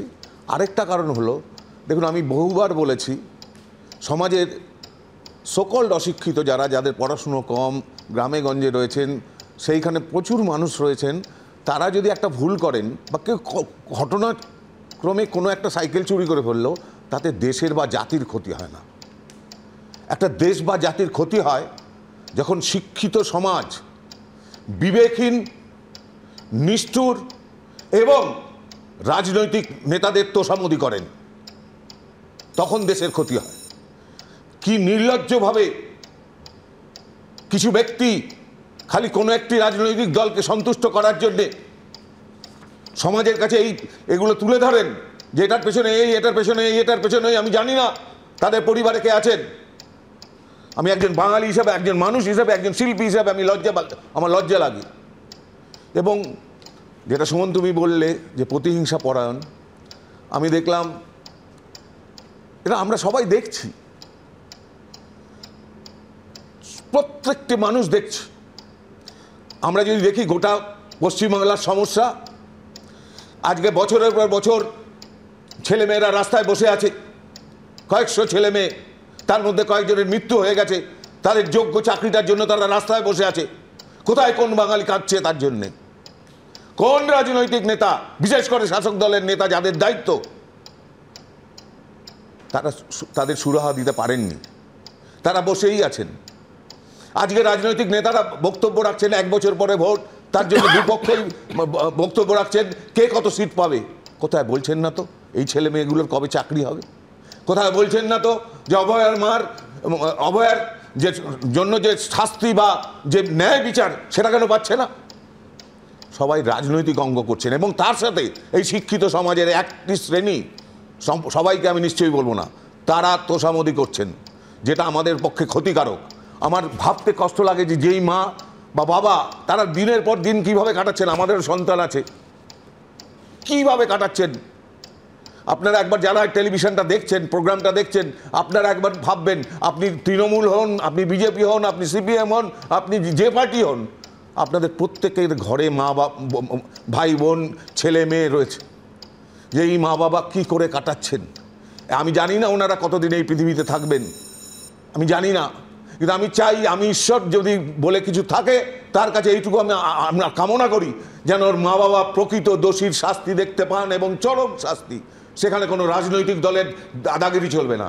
আরেকটা জিনিস আমি জানি না সুমন, যে কেন আজ অবধি, যেটা আরেকটা ধোঁয়াশা আমাদের, কেন শাসক দল বা বর্তমান এখানকার যারা আমাদের সরকার চালান, কোন কারণে ওই সন্দীপ বাবুকে বাঁচানোর জন্য এত চেষ্টা, কোটি কোটি টাকা খরচা করলেন দিল্লির সুপ্রিম কোর্টে, কোন কারণে? তার পেছনের আসল কারণটা কি সেটা আমরা কেউ জানি না। একবার অনুরোধ করছি, যারা শিক্ষিত সমাজ, প্লিজ আপনাদের বিবেককে প্রশ্ন করুন, এইভাবে টেলিভিশনের সামনে কোটি কোটি লোকের সামনে মিথ্যে ভাষণ দেবেন না। নমস্কার। আমি দ্রুত একবার দেখে নেব যে এই যে যারা বলছিলেন না যে জোর করা হয়নি, আমি বলছি একটা ফুটেজ, একাধিক এরম ফুটেজ আছে, একেবারে পরিষ্কার। সেই ফুটেজটা চালালেই, বা বহুবার চালিয়েছি, আবার দেখাবো, চালালেই বোঝা যাচ্ছে সেই বাবা মার সেই দিনের সেই মুহূর্তের অসহায়তা। তারপর কোথায় তারা স্বাক্ষর করেছেন অথবা কোথায় জোর করে তাদের স্বাক্ষর করানো হয়েছে, এ প্রশ্ন কি উঠতে পারে? দেখুন একবার।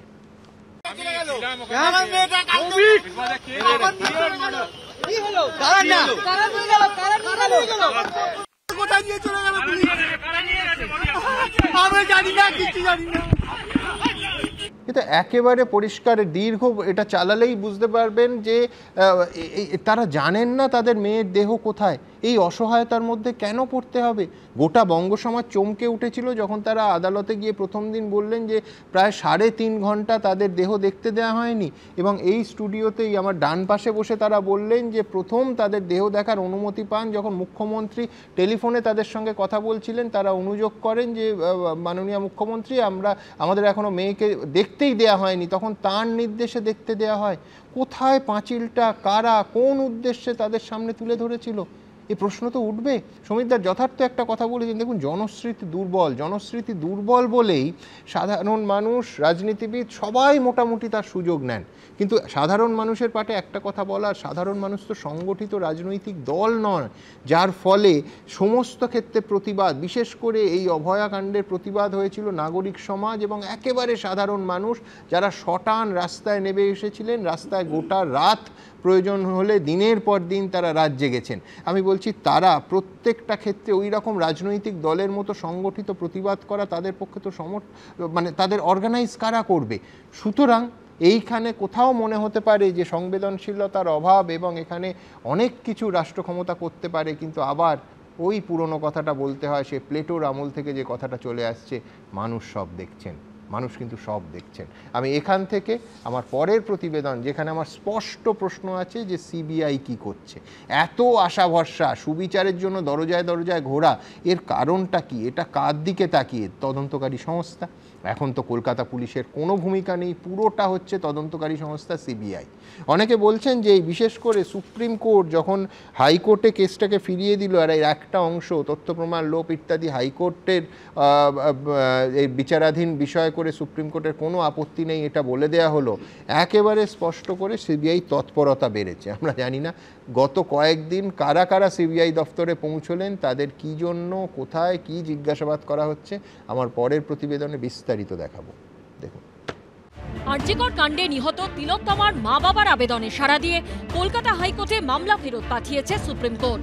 সিবিআই তদন্তের খামতি নিয়ে একাধিক প্রশ্ন তুলে হাইকোর্টে যে আবেদন করা হয়েছিল, সোমবার তার শুনানি হবে মাননীয় বিচারপতি তীর্থঙ্কর ঘোষের এজলাসে। তার আগে অভয়ার ধর্ষণ খুনে তদন্তে তৎপর সিবিআই। পুলিশ কর্মী নার্সদের পর শুক্রবার জিজ্ঞাসাবাদ করা হলো আরজিকর মেডিকেলের গ্রুপ ডি কর্মীদের। আরজিকর কাণ্ডে শুরু থেকে পুলিশের ভূমিকা নিয়ে প্রশ্ন তুলেছিল তিলোত্তমার পরিবার। তারপর পুলিশের ভূমিকা নিয়ে প্রশ্ন তুলে সিবিআইকে তদন্তভার দেয় কলকাতা হাইকোর্ট। এই ঘটনায় শুধু সঞ্জয় রায়কেই দোষী সাব্যস্ত করে আমৃত্যু কারাদণ্ড দিয়েছে শিয়ালদা কোর্ট। তারপর সিবিআই এর ভূমিকা নিয়েও অসন্তোষ প্রকাশ করেছে তিলোত্তমার মা বাবাও। আমি বলবো সঞ্জয় তো অপরাধী, কিন্তু সিবিআই সেভাবে প্রমাণ করতে পারেনি যে আমার মেয়ের মৃত্যুটা রেয়ার অ্যান্ড রেয়ার কেস। সিবিআইও পারেনি এবং কলকাতা পুলিশও পারেনি। এই প্রেক্ষাপটে কলকাতা হাইকোর্টে শুনানির আগে সিবিআই এর তৎপরতা নিয়ে শুরু হয়েছে রাজনৈতিক তরজা। সিবিআই তো তদন্ত করে একটু বেশি সময় লাগলেও তো খুনের তদন্ত করে কমপ্লিট করে শাস্তির ব্যবস্থা করেছেন। সেই তদন্তের সময় তারা সার্বাঙ্গীন একটা রিপোর্ট জমা দিয়েছেন।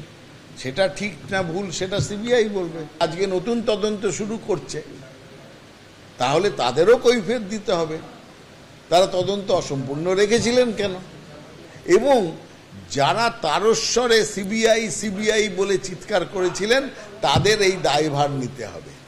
আমি মনে করি যে আরজিকর মামলায় আরো নতুন কিছু তথ্য সিবিআইর হাতে এসছে, যেটা এই তদন্তকে সাহায্য করবে।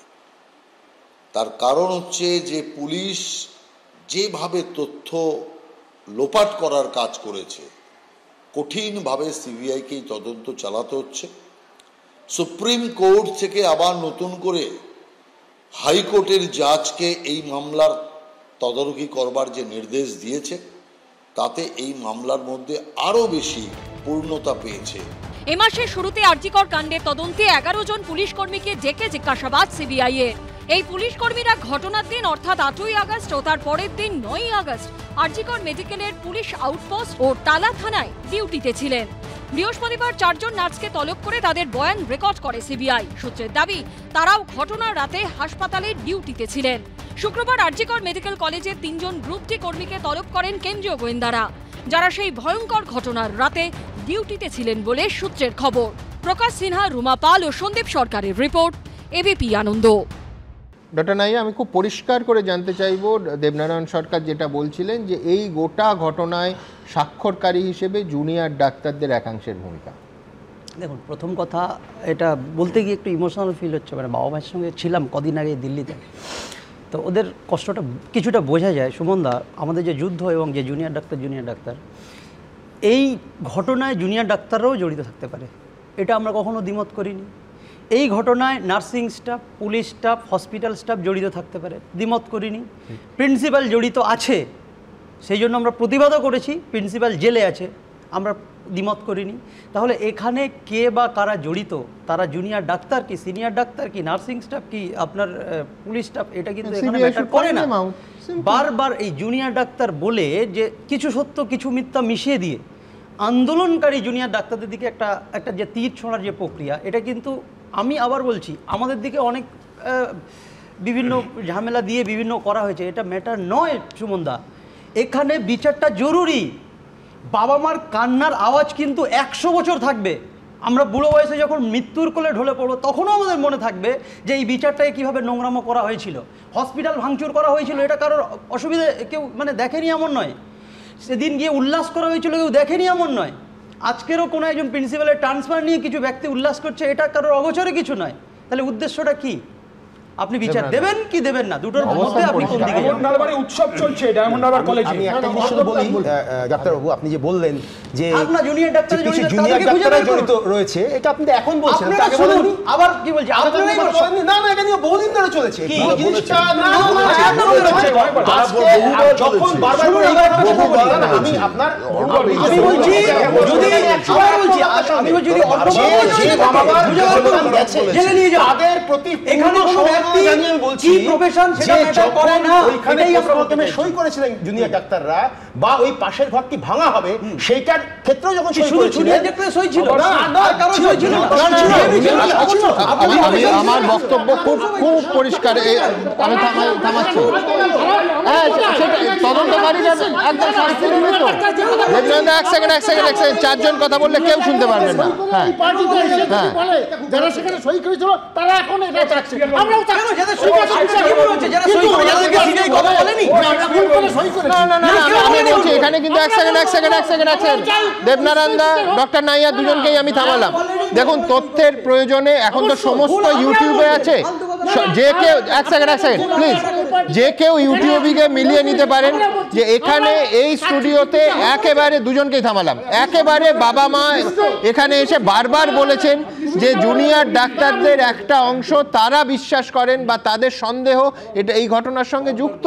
এই একবার নয়, একাধিকবার এই স্টুডিওতে বসে বাবা মাও বলেছেন যে তারা মনে করেন, এবং শুধু তাই নয়, তারা যখন থানায় গেলেন তখন একটা নির্দিষ্ট বয়ানে তাদের অভিযোগপত্র লেখার জন্য জুনিয়র ডাক্তারদের একটা অংশ চাপ দিয়েছে বলে এই দেবনারায়ণদার চেয়ারে বসেই বাবা মা বলে গেছেন। তরুণ জ্যোতি যেদিকে আঙুল তুলছিল সেটা হচ্ছে আপনার মেয়ের যারা সতীর্থ জুনিয়র ডাক্তার, সিনিয়র চিকিৎসক, তাদের ভূমিকা, বিশেষ করে একাধিক নথি, যে নথি কিন্তু পরবর্তীকালে প্রশ্নচিহ্নের মুখে চলে এলো, তাতে তাদের স্বাক্ষর, এই বিষয়টা আজকে দাঁড়িয়ে পরিবারের সদস্য হিসেবে, বাবা হিসেবে কিভাবে দেখেন? প্রথম দিন যখন আমার মেয়ে ডেড বডি বাইরে নিয়ে আসছিলাম, চারতলা থেকে নিচে নিয়ে আসছিলাম, তখনই সাংবাদিকদের সঙ্গে আমাদের কথা হয়, এবং প্রথম দিন থেকে এবং প্রথম আমরা হসপিটালে উপস্থিত হওয়া থেকেই চেস্ট মেডিসিন ডিপার্টমেন্ট এদের আমরা কিন্তু দায়ী করে যাচ্ছি প্রথম দিন থেকে। দেখবেন আর চেস্ট মেডিসিন ডিপার্টমেন্টের ছেলেমেয়েরাই যারা জুনিয়র ডাক্তার আমার মেয়ের সঙ্গে ছিল, তারাই কিন্তু এই সমস্ত শৈশবদের সঙ্গে জড়িত।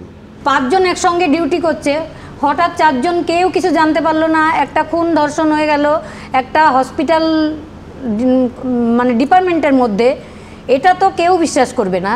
আমি বলছি এটা নিয়ে কিন্তু কোনো কনফিউশনের জায়গা নেই, কোনো কনফিউশনের জায়গা নেই, কিন্তু এইখান থেকে হ্যাঁ রাজস্বী কিছু পরের বিষয়ে যাওয়ার এই জায়গাটাতে যে এই প্রয়োজনীয়তাটা ঠিক ওই মুহূর্তে হাসপাতালের দেওয়ালটাকে ভাঙতে হবে, এই প্রয়োজনীয়তাটা কেন পড়লো?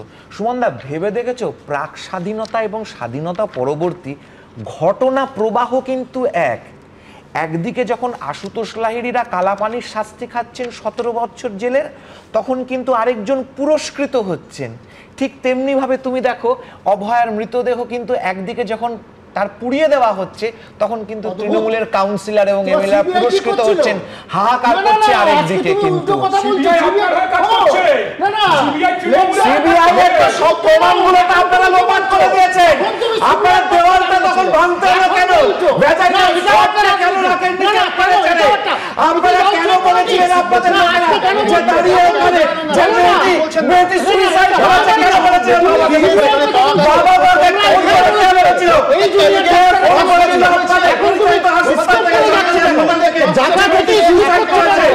জায়গা থেকে সুইসাইড করেছে, জায়গা থেকে সুইসাইড করেছে আমি 3 জনকেই থামালাম। দেখুন, আমি আবার বলছি, অত্যন্ত সংবেদনশীলতার সঙ্গে ওই মা বাবার পাশে প্রত্যেকের দাঁড়ানো উচিত, এবং সুবিচারের যে দাবি তারা তুলছেন এখনো, যে সুবিচার থেকে, দুজনকেই থামালাম, যে সুবিচার থেকে তারা অনেক দূরে চলে গেছেন, আমি সেইখানে আসবো।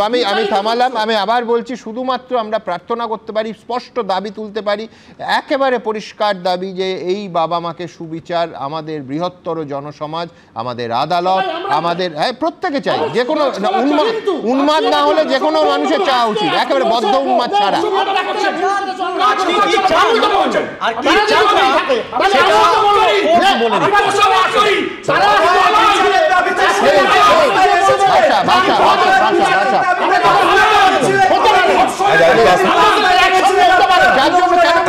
শুনতে পাবে না।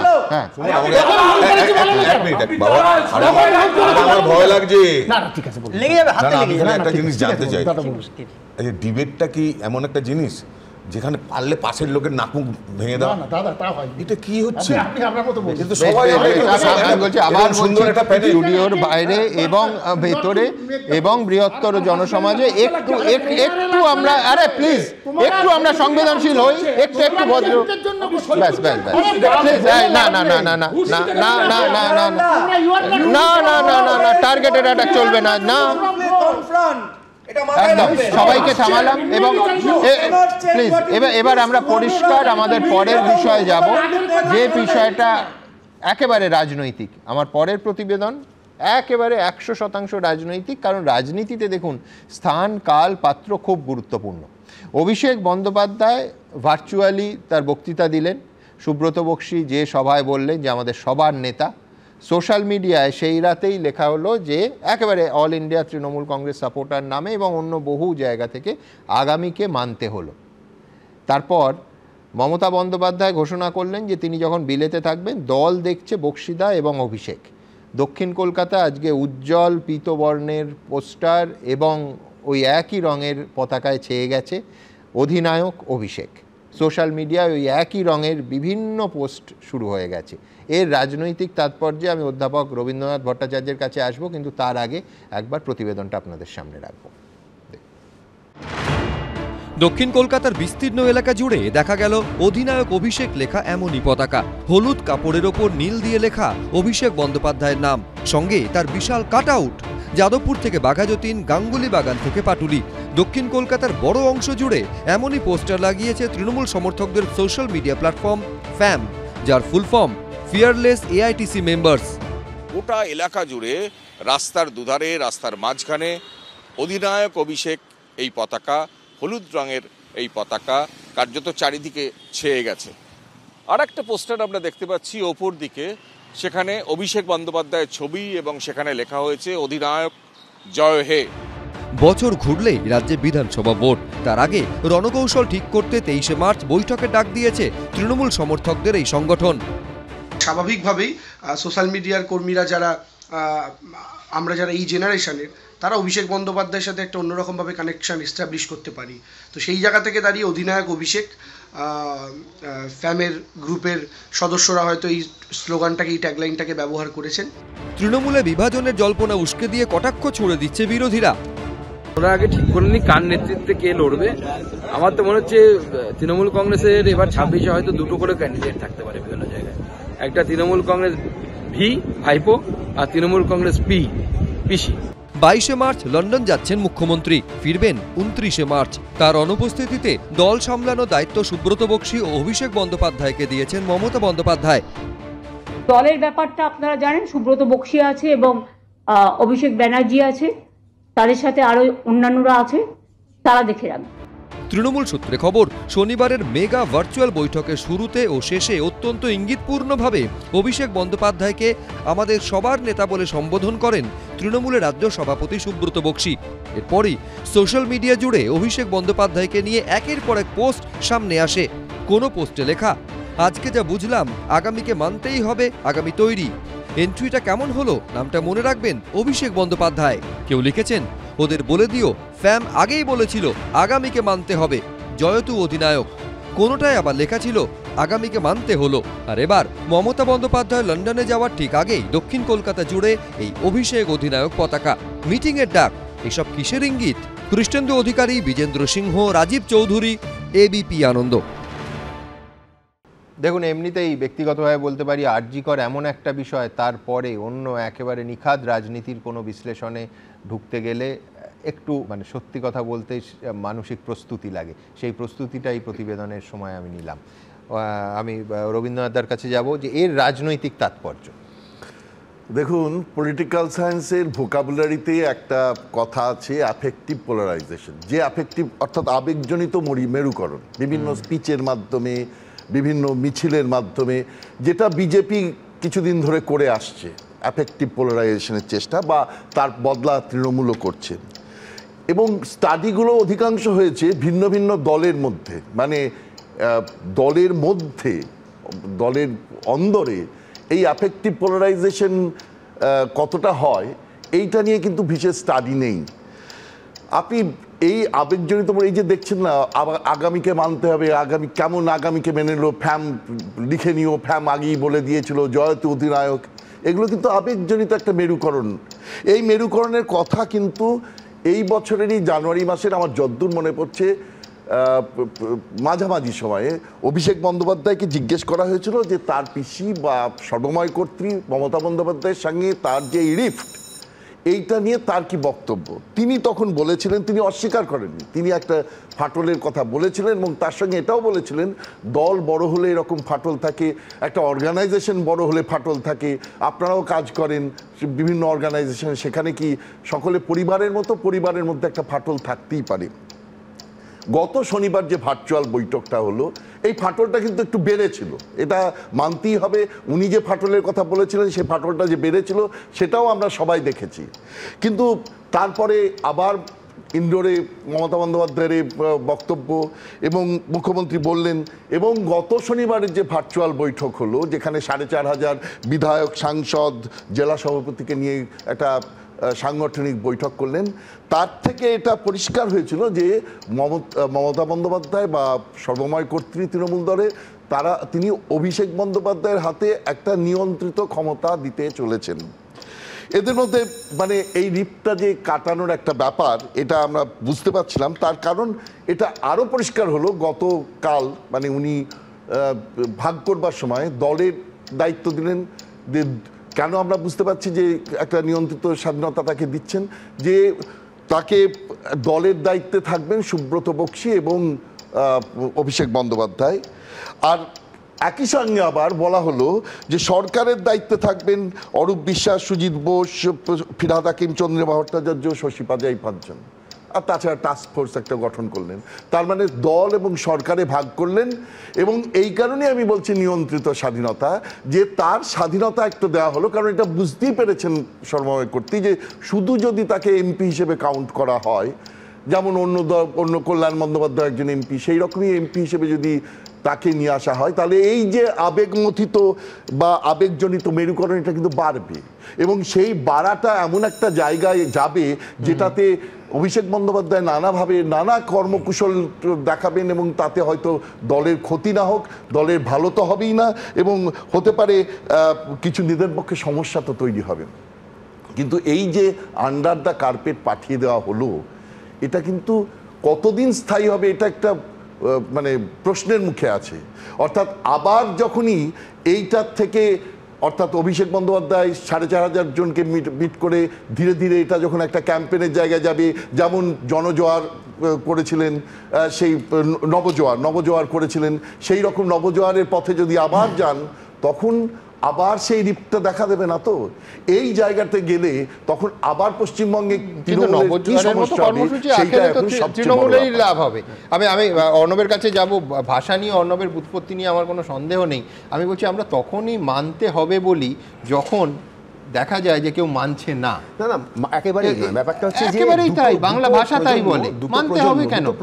দুজন নেতা, তো একজন হচ্ছে মমতা বন্দ্যোপাধ্যায়। মমতা বন্দ্যোপাধ্যায়ের উঠে আসা, তার সঙ্গে যারা উঠে এসেছিলেন, তারা যেভাবে দলটাকে সাজিয়েছেন বা তারা যেভাবে রাজনীতিটা করেছেন, সময়টা চেঞ্জ হয়ে গিয়েছে। এবং তার পরবর্তী সময় যিনি উঠে এসেছেন এবং যাকে দলের একটা বিরাট অংশ আমি বলছি মানতে হবে এবং মানতেই হবে, মানতেই হলো অত্যুৎসাহ। আচ্ছা, অত্যুৎসাহ থেকে হয়েছে এই কারণে যে দলটা যেহেতু রেজিমেন্টিক স্ট্রাকচার একটা দল নয়, তার মধ্যে যারা ইয়ং জেনারেশন, নতুন প্রজন্ম, সেই নতুন প্রজন্মের যে আবেগ, নতুন যেটা আবেগের কথা আপনি বললেন, আপনি মেরুকরণ বলছেন, আমি মেরুকরণের সংখ্যায় যাচ্ছি না, আমি আবেগটাকে বলছি। কারণ আবেগটাকে গুরুত্ব দিতে হবে। তৃণমূল দলটার মধ্যে একটা খুব গুরুত্বপূর্ণ ফ্যাক্টর হচ্ছে আবেগ। আবেগটাই হচ্ছে এই মানে রবীন্দ্রনাথ যা বলতে চাইছেন সেটা হচ্ছে এটা যেন বর্তমান এবং আগামীর মধ্যে সংঘাত। আমি বলছি যে ইলেকশন আসবে সামনের বছর, এবং ঠিক তার 2-3 মাস আগে যখন মমতা বন্দ্যোপাধ্যায় রাস্তায় নামবেন, অভিষেক বন্দ্যোপাধ্যায় রাস্তায় নামবেন এবং হাজার হাজার মানুষ রাস্তায় নামবেন, যখন হাজার হাজার মানুষের নিয়ে তারা আবার ফিরে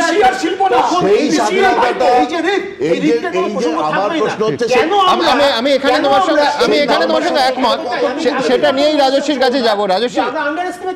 রাজস্বী বিবেক যেটা বলছেন বা রবীন্দ্রনাথ দা বলছেন যে নবজোয়ারের মতো আরেকটা কর্মসূচি, আমি বলছি সেই কর্মসূচি বেরোলে লাভ, আখেরে লাভ তো তৃণমূলেরই। সুতরাং এটাকে বর্তমান বনাম আগামী এইভাবে মানে তোমরা দেখতে চাইছো আমি জানি, সুমনদা দেখতে পাচ্ছ। প্রথম প্রতিবেদন যেখানে শেষ করেছিলাম সেখান থেকে শুরু করছি। 2024 সালের তফাৎ 42 লক্ষ ভারতীয় জনতা পার্টি এবং তৃণমূলের, 16 লাখ আইডেন্টিফাইড ফেক ভোটার্স, থাকছে 26 লাখ ভোটার আনুমানিক এখানে 6.5 কোটি, পার্সেন্টেজ ওয়াইজ হচ্ছে 4%।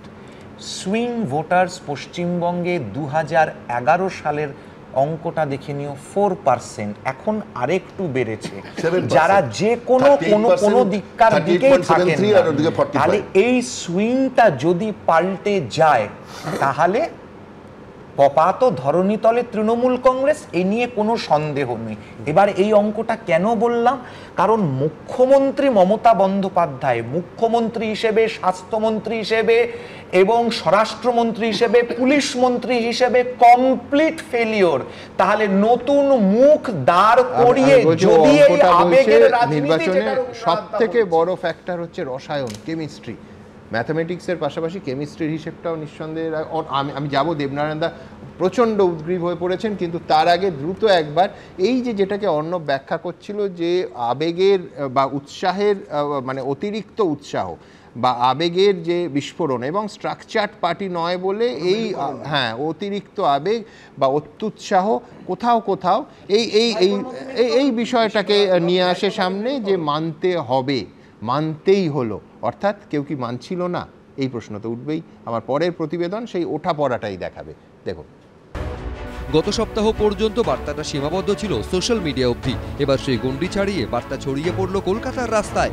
মমতা বন্দ্যোপাধ্যায় বিদেশ যাচ্ছেন, তার আগে দক্ষিণ কলকাতার বিস্তীর্ণ এলাকা ঢেকেছে অধিনায়ক অভিষেক লেখা পতাকায়।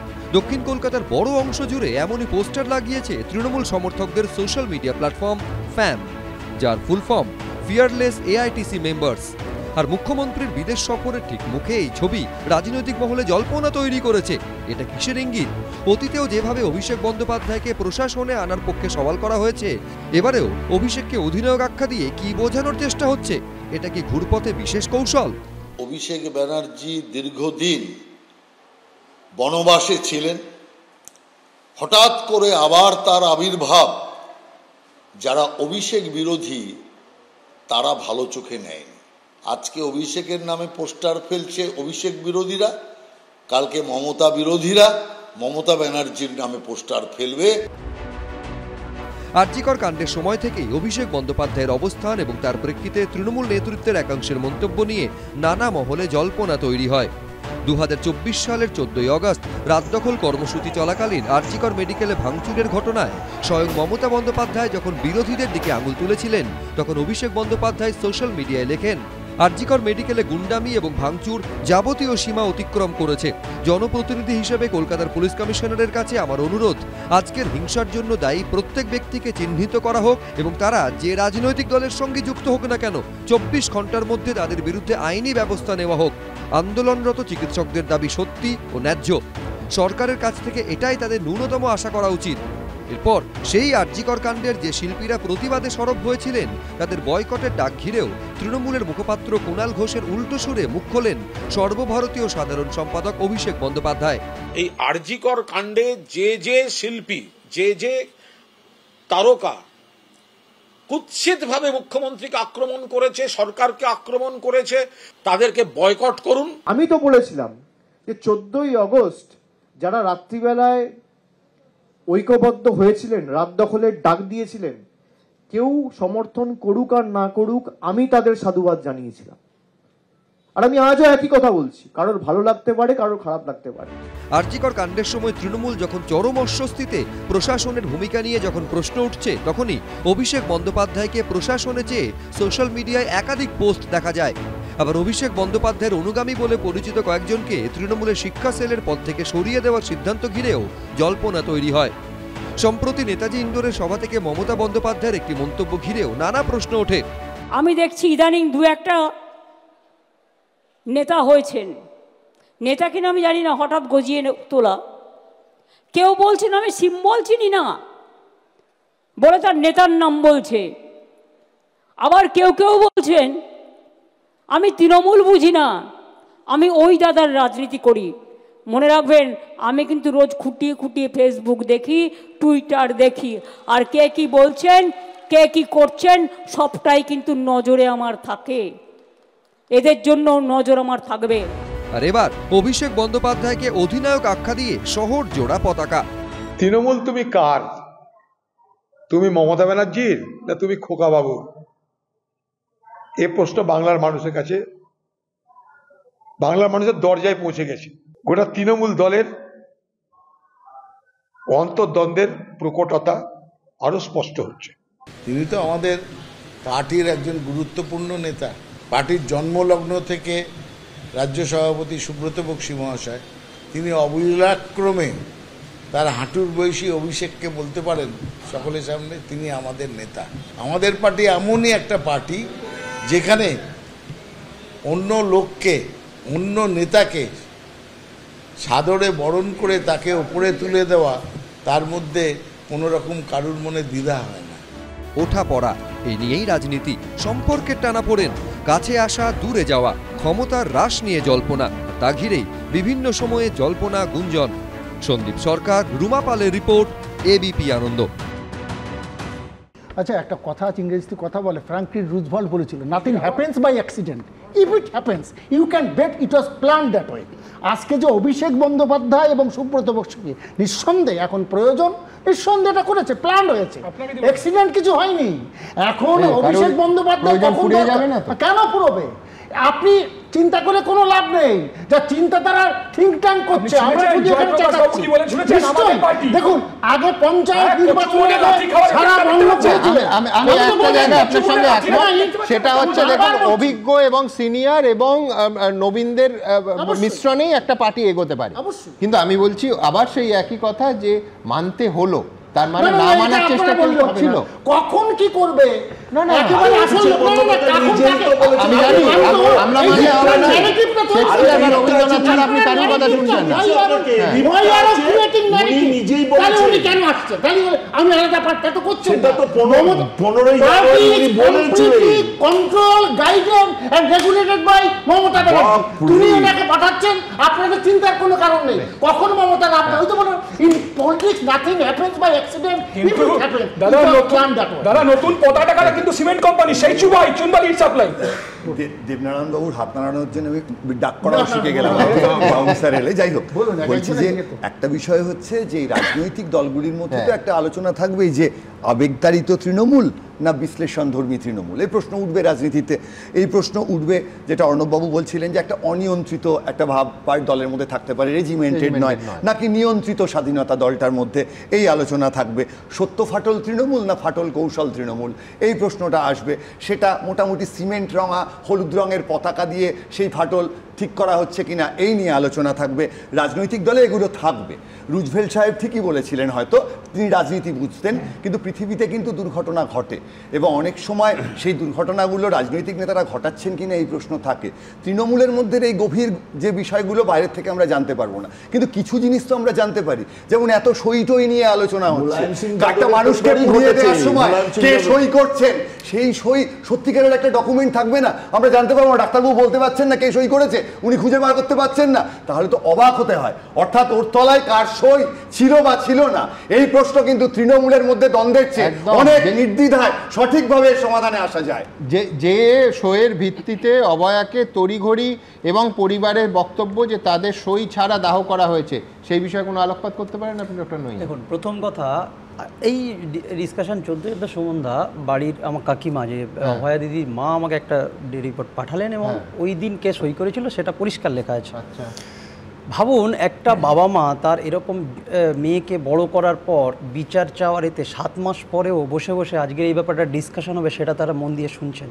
যদি এই ডিসকাশনের মধ্যে কিছু ভালো কিছু উঠে আসে, যদি পজিটিভ মানুষ ভাবে, আমি তো মনে করি, এবং সেটা পরিষ্কার বোঝা যাচ্ছে যে বাবা মার তো সই ছিল না এবং যার সই ছিলেন তিনি একজন আপনি দেখাতে পারেন শাসক দল, একদম পরিষ্কার যেটা উনি পাঠালেন। শাসক দলের নেতা, আমি এটা দেখাচ্ছি, জুম করে দেখা যাচ্ছে, হাত পা ছুটছেন, সই দেখাচ্ছেন। আর সেখানে আমি সত্যি আমার বলতে গেলে যেটা কষ্ট লাগে সুমনদা, এই স্যার যে বারবার বলছেন, বিভিন্নভাবে বিরোধিতা করার চেষ্টা করছেন, এবং এত একজন নলেজেবল মানুষ, আমার মনে হয় ওই নলেজটা দিয়ে উনি যে সামাজিক ব্যাপারগুলো করেন তাতে মানুষের লাভ হবে। এই যে ডাইরেক্ট বিরোধিতা করা এবং কিছু মিথ্যা, না পরিষ্কার উনি যে মিথ্যাটা বললেন যে তোমাদের সই আছে, বাবা মার সই আছে, তার মা রিপোর্ট পাঠাচ্ছে, সেখানে তার কোনো সাইন নেই। দেখুন না, আমরা যেটা জেনেছি পরিষ্কার কোথা থেকে জেনেছেন? আপনি কোথা থেকে জেনেছেন? পরিষ্কার বলুন মিথ্যা বলেছি, বলুন মিথ্যা নিশ্চয়ই। এখন আমরা বলছি সত্য বলিনি, থেকে থেকে বলুন আমি শ্মশানে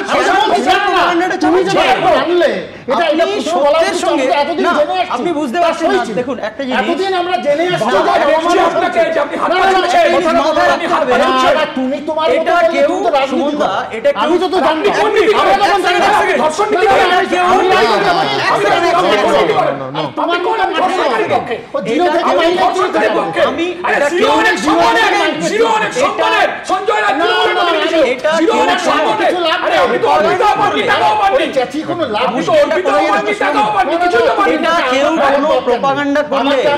সাধারণ মানুষ বিভিন্ন প্রপাগান্ডা না বুঝে বিভিন্ন মিস ইনফরমেশন গিয়ে বলতে পারেন, কিন্তু স্যারের মতো একজন রেসপেক্টেবল মানুষ, যার কথা সেই রুজভেল্ট থেকে শুরু করে বিভিন্ন রবীন্দ্রনাথের কথা মানুষের মনে গেঁথে যাচ্ছে, সেখানে একটা সত্যের সঙ্গে মিশিয়ে দেওয়াটা মিথ্যা, এটা সঠিক। লিক আউট করলেও সই নেই, এবং এটা সমাজের মধ্যে ক্ষতিকারক, যেটা বিরুদ্ধে এতদিন জানোনি।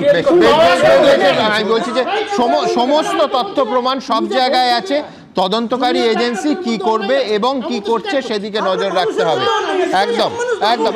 আমি এখান থেকে এই বিষয় আমি তর্কটা এখানেই আমি এখান থেকে এই তর্কটা থামালাম, এবং এখান থেকে আমার পরের প্রতিবেদন, আমরা এইসব সংবেদনশীলতার কথা বলছি না, আমি পরিষ্কার রাজস্বীর কাছে যাব।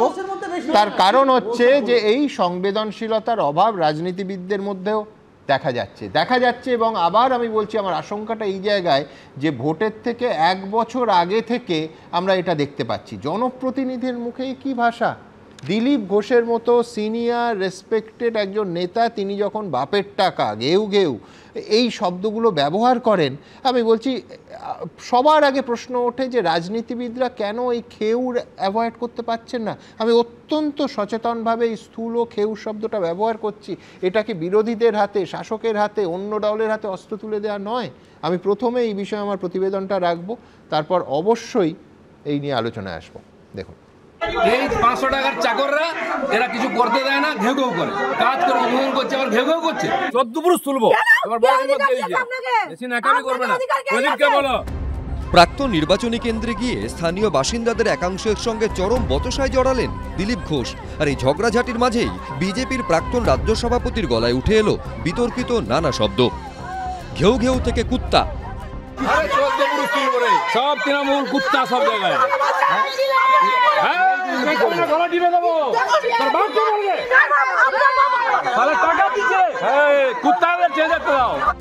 দিলীপ ঘোষের দাবি, বিক্ষোভকারীরা সবাই তৃণমূলের। পাল্টা দিলীপ ঘোষের ভাষার তীব্র সমালোচনা করেছে তৃণমূল। তার যে হতাশা সেটা সম্পূর্ণভাবে বাইরে এসছে। তিনি মহিলাদের উদ্দেশ্যে বলেছেন গলা চিপে দেব, এবং কুকুরের মতন ঘেউ ঘেউয়ের আগে তিনি কুত্তা কথাটা ব্যবহার করেছেন। এবং এই যে ঘটনাগুলো হচ্ছে, সাধারণ মানুষ সারা বাংলার বিভিন্ন জায়গায় বিজেপির নেতা নেত্রীদের দেখলে তারা বিক্ষোভে ফেটে পড়ছে। পাল্টা কটাক্ষের সুরে কংগ্রেস বলছে, মমতা বন্দ্যোপাধ্যায় সরকারি কর্মচারীদের ডিএর দাবি প্রসঙ্গে কি বলেছিলেন তা কি তৃণমূলের মনে আছে? এই রাজ্যের মুখ্যমন্ত্রী ন্যায্য পাওনার জন্য তার সরকারি কর্মচারীদের বলে ঘেউ ঘেউ করবেন না, কুকুরের সাথে তুলনা করেন। সে রাজ্যের বিরোধী একেবারে পুরো এ বলে আমায় দেখ, ও বলে আমায় দেখ, পুরো অনুকরণ করে নিচ্ছেন। মানে একেবারে মনে হচ্ছে তৃণমূলের সুযোগ্য ছাত্র দিলীপবাবু। এবারের জানুয়ারি মাসে আমি আপনাদের জন্য অ্যারেঞ্জ করতে পেরেছি বলে এবার আপনারা 15% দিয়ে বাড়বে। ঘেউ ঘেউ ফেউ ফেউ করে লাভ নেই, আমি ঘেউ ঘেউ ফেউ ফেউকে ভয় পাই না। দিলীপ ঘোষ এলাকা ছাড়তেই তার রাস্তা উদ্বোধনের বোর্ড লাথি মেরে ছুঁড়ে ফেলে দেওয়া হয় ডোবায়। বিশ্বজিৎ দাস, সন্দীপ সরকার, এবিপি আনন্দ। আমি আবার বলছি, এই খেউরের কালচার যদি এস্টাবলিশ হয় তাহলে ভোট এলে সেটা হিংসার চেহারা নেবে। এবং দেখুন, শাসক বিরোধী মুখোমুখি হবে, নেতা জনতা মুখোমুখি হবে। জয়প্রকাশ দা বলছিলেন সাধারণ মানুষ, আমার একটু সাধারণ মানুষ তো বটেই, কিন্তু সাধারণ মানুষ তারা প্রত্যেকে হাতে মোবাইল নিয়ে ভিডিও করেন। তার মানে দিলীপ ঘোষ বেফাস বলবেন এবং বেফাস যদি বলেন সেটাকে আমি ভাইরাল করে দেবো, এটাও কিন্তু সাধারণ মানুষের চরিত্রের সঙ্গে যায় না। সব দিকগুলোই বলতে হবে। কিন্তু আমি মূলত আসবো রাজস্বীর কাছে। রাজস্বী, সিনিয়র নেতা, তিনি 500 টাকার চাকর, বাপের টাকা, ঘেউ ঘেউ, কি বলতে বাকি রাখলেন? বেশিরভাগ মহিলা ছিলেন তার উল্টো দিকে। খড়গপুর 6 নম্বর ওয়ার্ড, ভবানীপুর অঞ্চল, একটি এক্সট্রিমলি লো লাইং একটা জায়গা, যেখানে সাপ খোপ থেকে আরম্ভ করে রাস্তা নেই, প্রচণ্ড অসুবিধা। সেখানে সাংসদীয় তহবিল থেকে অ্যালটমেন্ট করে এমপি ল্যাড ফান্ড থেকে টাকা অ্যালট করা হয়েছিল কংক্রিটের রাস্তা তৈরি করানোর জন্য। খুব ভালো কথা, কিন্তু তাতে কুত্তা, বাপের টাকা, ঘেউ ঘেউ এগুলো বলা যায় না। আমাকে শেষ করতে দিন। সেখানে দাঁড়িয়ে তৃণমূলের কাউন্সিলর রাস্তা তৈরি করেনি, টাকা সেখানে চোট গিয়েছে। এবার সেখানে এরা যাদেরকে আপনি দেখছেন, এরা একটি মানুষও কোনো সাধারণ মানুষ নয়। তৃণমূল কাউন্সিলর এই মহিলা বাহিনী, আপনারা এর আগেও দেখেছেন সিবিআইকে শাহজাহান মহিলা বাহিনী পাঠিয়ে দিয়েছিল। এরকম তৃণমূলের যে কাউন্সিলর 6 নম্বর ওয়ার্ডে সেই মহিলা বাহিনী পাঠিয়ে দিয়েছে। কোন মহিলার সম্পর্কে এই শব্দগুলো বলা যায়? একজনকে বলে গলা টিপে আসে, তখন সেখানে আজকে দাঁড়িয়ে মহিলার পুরুষের ভিকটিম কার্ড কেন খেলা হবে? না না, মহিলা পুরুষের ব্যাপার না। আরে তোমাকেও বলা যায় না। এই স্টুডিওতে যদি কেউ এই ভাষা ব্যবহার করে, আমি তো তাকে বের করে দেব স্টুডিও থেকে। মহিলা বাহিনী পাঠিয়ে দেয় সিবিআই কে আটকানোর জন্য। এটা তো তৃণমূলের কালচার। এই কালচার তো আমি বলছি, কুবাক্য, কুশব্দ, কুবাক্য এবং কুশব্দ তার লিঙ্গভেদ হয় না, তার জেন্ডার হয় না। অর্ণব, আমি বলছি যে দিলীপ বাবু এর আগে বারমুডা করার কথা বলেছিলেন মুখ্যমন্ত্রীকে। আমি বলছি এই যে নারী বিদ্বেষী যে মানসিকতা, আমি বলছি তোমাদেরও কয়েকটা বলো। এবং তার সঙ্গে সঙ্গে বলছেন যে কজনকে দলের তরফ থেকে নিন্দা করা হয় যখন তৃণমূলের কেউ বলে চাকর বাকর? মানে আমি বলছি কি দৃষ্টিভঙ্গি বেরিয়ে আসছে। প্রথমত হচ্ছে 500 টাকা পাওয়া চাকর বাকর যারা, তারা হচ্ছে ভিক্ষা পায়, তারা হচ্ছে ভিখারি। এটাই হচ্ছে দৃষ্টিকোণ। আবার এই দৃষ্টিকোণে থাকা সত্ত্বেও এই দলটাই 500 টাকা তৃণমূলের কাটার আছে, সাধারণ মানুষ আছে। লক্ষ্মী ভান্ডার অনেক বেশি। এই গালিগালাজ, এই খেউটটা আলটিমেটলি হিংসায় রূপান্তরিত হবে এবং সেটা ভোটের দিন অথবা তার আগে রক্ত ঝরাবে। এই তো বাংলার প্রত্যেক নির্বাচনে আমরা দেখি। দেখো সুমন, আমার যদি সেই ক্ষমতা থাকতো, আমি কেন্দ্রীয় সরকারকে বলতাম কোনো ভোট করবেন না, একটি শাসক দলই থাক, তারা তাদের সাথে যদি আমাদের বাঁচিয়ে রাখে আমরা বাঁচবো, তা নাহলে আমাদের মরে যেতে হবে। কেন, এখান থেকে একটা জিনিস পরিষ্কার হচ্ছে, এর পরবর্তীকালেও যারা আসতে পারেন বা আসার চেষ্টা করছেন একই হবে। আমরা যদি প্রত্যেকের মুখের ভাষাটা দেখি, আজকে এক পক্ষ বলছে দেখেছো ওরা ঘেউ ঘেউ বলেছে, আরে তারাই কিছুদিন আগে বলেছে। তাদেরই তো একজন বিশেষ নেত্রী, তিনি বলছেন প্রধানমন্ত্রীর কোমরে দড়ি দিয়ে নিয়ে আসবো। এটা আমরা শুনতে শুনতে অভ্যস্ত হয়েছি। মানে আমরা সত্যি সত্যি বলছি, বা খুব ভাগ্য ভালো যে প্রচুর মানে অন্য দেশগুলোতে, প্রদেশগুলোতে সবাই বাংলা বোঝে না। যদি বাংলা বুঝতো না, আমি আমার কাজে বা শুভময়দার নিজের কাজে কোনো রাজ্যে যেতে পারতাম না। তার কারণ তারা বলতো বাঙালির যে শিল্প সংস্কৃতির যে ঐতিহ্য, সেই রাজ্যটা আজকে এইখানে নেমে গেছে। খালি ভোটে আমরা শুনবো না। আমি এক সেকেন্ড আমি বলছি, দেখো এর পেছনে একদম পরিষ্কার কথা। এখানে এতগুলো সমস্যা রয়েছে, বারবার বলছি 1 বছর এখনো ভোট বাকি, সেখানে দুটো দলই তারা টার্গেট ঠিক করছে। জাস্ট একটাই কথা, মানে একেবারে উল্টো কথাটা বলছি, এমন কি হচ্ছে সত্যি আমরা ঠিক যা শুনতে চাইছি সেটাই নেতারা বলছেন? অর্থাৎ এটা কি সত্যি কথা যে ভিডিও যখন করা হচ্ছে তখন এই ধরনের কথা থাকলে আমরা সেটা দেখে অনেক বেশি আনন্দ পাচ্ছি, অনেক বেশি মজা পাচ্ছি, এবং রাজনৈতিক নেতারা বুঝতে পাচ্ছেন যে হ্যাঁ আচ্ছা এইটা যদি একটু ফিড করি তাহলে জনগণ ভাইরাল করতে চাইছি। তৃণমূল যে ভাষা বোঝে তৃণমূলকে সে ভাষাতেই জবাব দিতে। এই লজিকে চোখের বদলে চোখ, দাঁতের বদলে দাঁত, সবাই অন্ধ হয়ে বসে থাকুক এই রাজ্যে। আমি সরি, আমি সবারটা খারিজ করে দিলাম। তার কারণ কুবাক্যই, তার কোনো লিঙ্গভেদ হয় না, তার কোনো সময় ভেদ হয় না, তার কোনো ঝান্ডার রং হয় না। খারাপটা খারাপই। জামাই মহিম এলো, সাথে এলো কিনি, হায়রে কেবলই ভুলি ষষ্ঠীর দিনই, লিখেছিলেন রবীন্দ্রনাথ। শ্বশুরের বিরুদ্ধে রাজসাক্ষী হয়ে কেলেঙ্কারির অভিযোগ থেকে জামাইয়ের অব্যাহতি। প্রাথমিকের নিয়োগ দুর্নীতিকাণ্ডে ইডির করা মামলায় আর অভিযুক্তই নন পার্থ চট্টোপাধ্যায়ের জামাই কল্যাণময় ভট্টাচার্য। অন্যদিকে ফের জামিনের আবেদন করেছেন পার্থবাবু। তার আইনজীবীর দাবি, জেল হাসপাতালে আরও অসুস্থ হয়ে পড়েছেন প্রাক্তন শিক্ষামন্ত্রী। মামলার পরবর্তী শুনানি হবে 27 তারিখ। শ্বশুরের বিরুদ্ধে রাজসাক্ষী হয়েছেন, তাতেই কি কল্যাণ হলো জামাইয়ের? পার্থ চট্টোপাধ্যায়ের জামাই কল্যাণময় ভট্টাচার্যের নাম অভিযুক্তের তালিকা থেকে সরানোর জন্য ইডির আবেদনে মান্যতা দিয়েছে আদালত। ঘনিষ্ঠ অর্পিতা মুখোপাধ্যায়ের ফ্ল্যাট থেকে টাকার পাহাড় বাজেয়াপ্ত হওয়ার পর নিয়োগ দুর্নীতি মামলায় গ্রেফতার হন প্রাক্তন শিক্ষামন্ত্রী পার্থ চট্টোপাধ্যায়। তারপর তদন্তে উঠে আসে তার জামাই কল্যাণময় ভট্টাচার্যের নামও। তদন্তে ইডির রাডারে আসে পার্থর প্রয়াত স্ত্রীর নামে পিংলায় তৈরি হওয়া স্কুল, যার চেয়ারম্যান ছিলেন পার্থ চট্টোপাধ্যায়ের জামাই কল্যাণময় ভট্টাচার্য। ইডির চার্জশিটে অভিযুক্ত হিসেবে নাম ছিল প্রাক্তন শিক্ষামন্ত্রীর জামাইয়ের। সম্প্রতি দুর্নীতি মামলায় জেলবন্দি শ্বশুর পার্থ চট্টোপাধ্যায়ের বিরুদ্ধে রাজসাক্ষী হয়েছেন জামাই কল্যাণময় ভট্টাচার্য।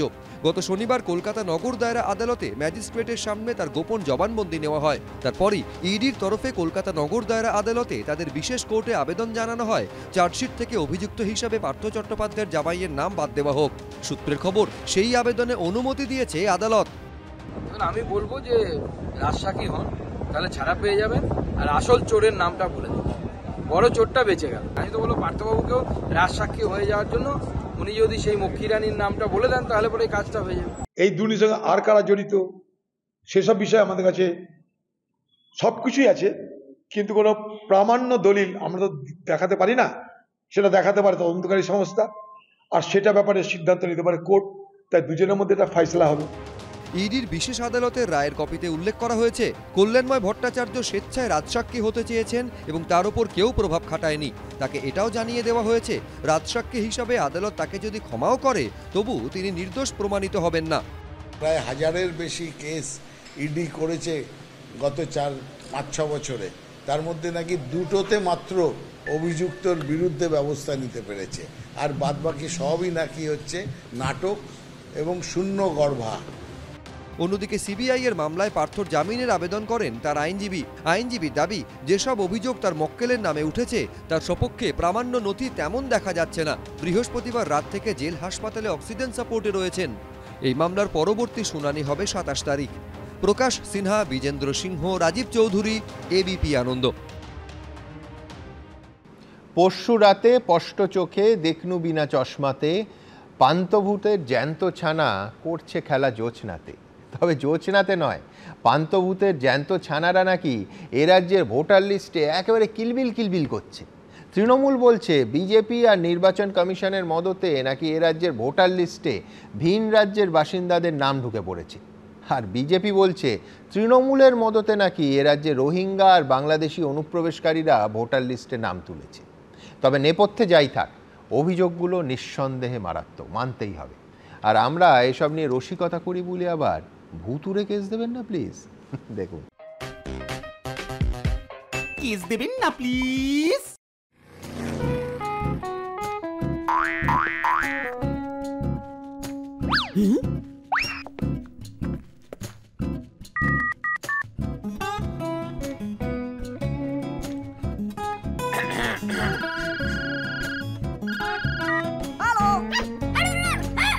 বাড়ি বাড়ি গিয়ে স্কুটিনি করো, সব ভুতুরে ভোটার ধরো।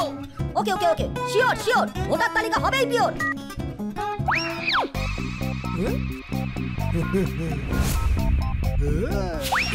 বাড়ি বাড়ি গিয়ে স্কুটিনি করব, ভুয়ো ভোটারের মুন্ডু ধরব। কোথায়?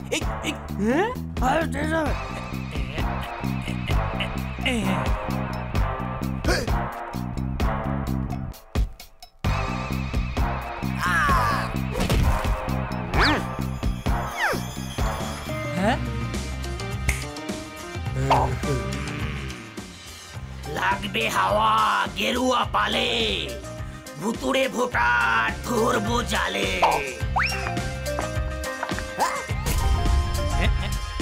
কোথায় কোথায় লুকিয়ে আছিস বেটা?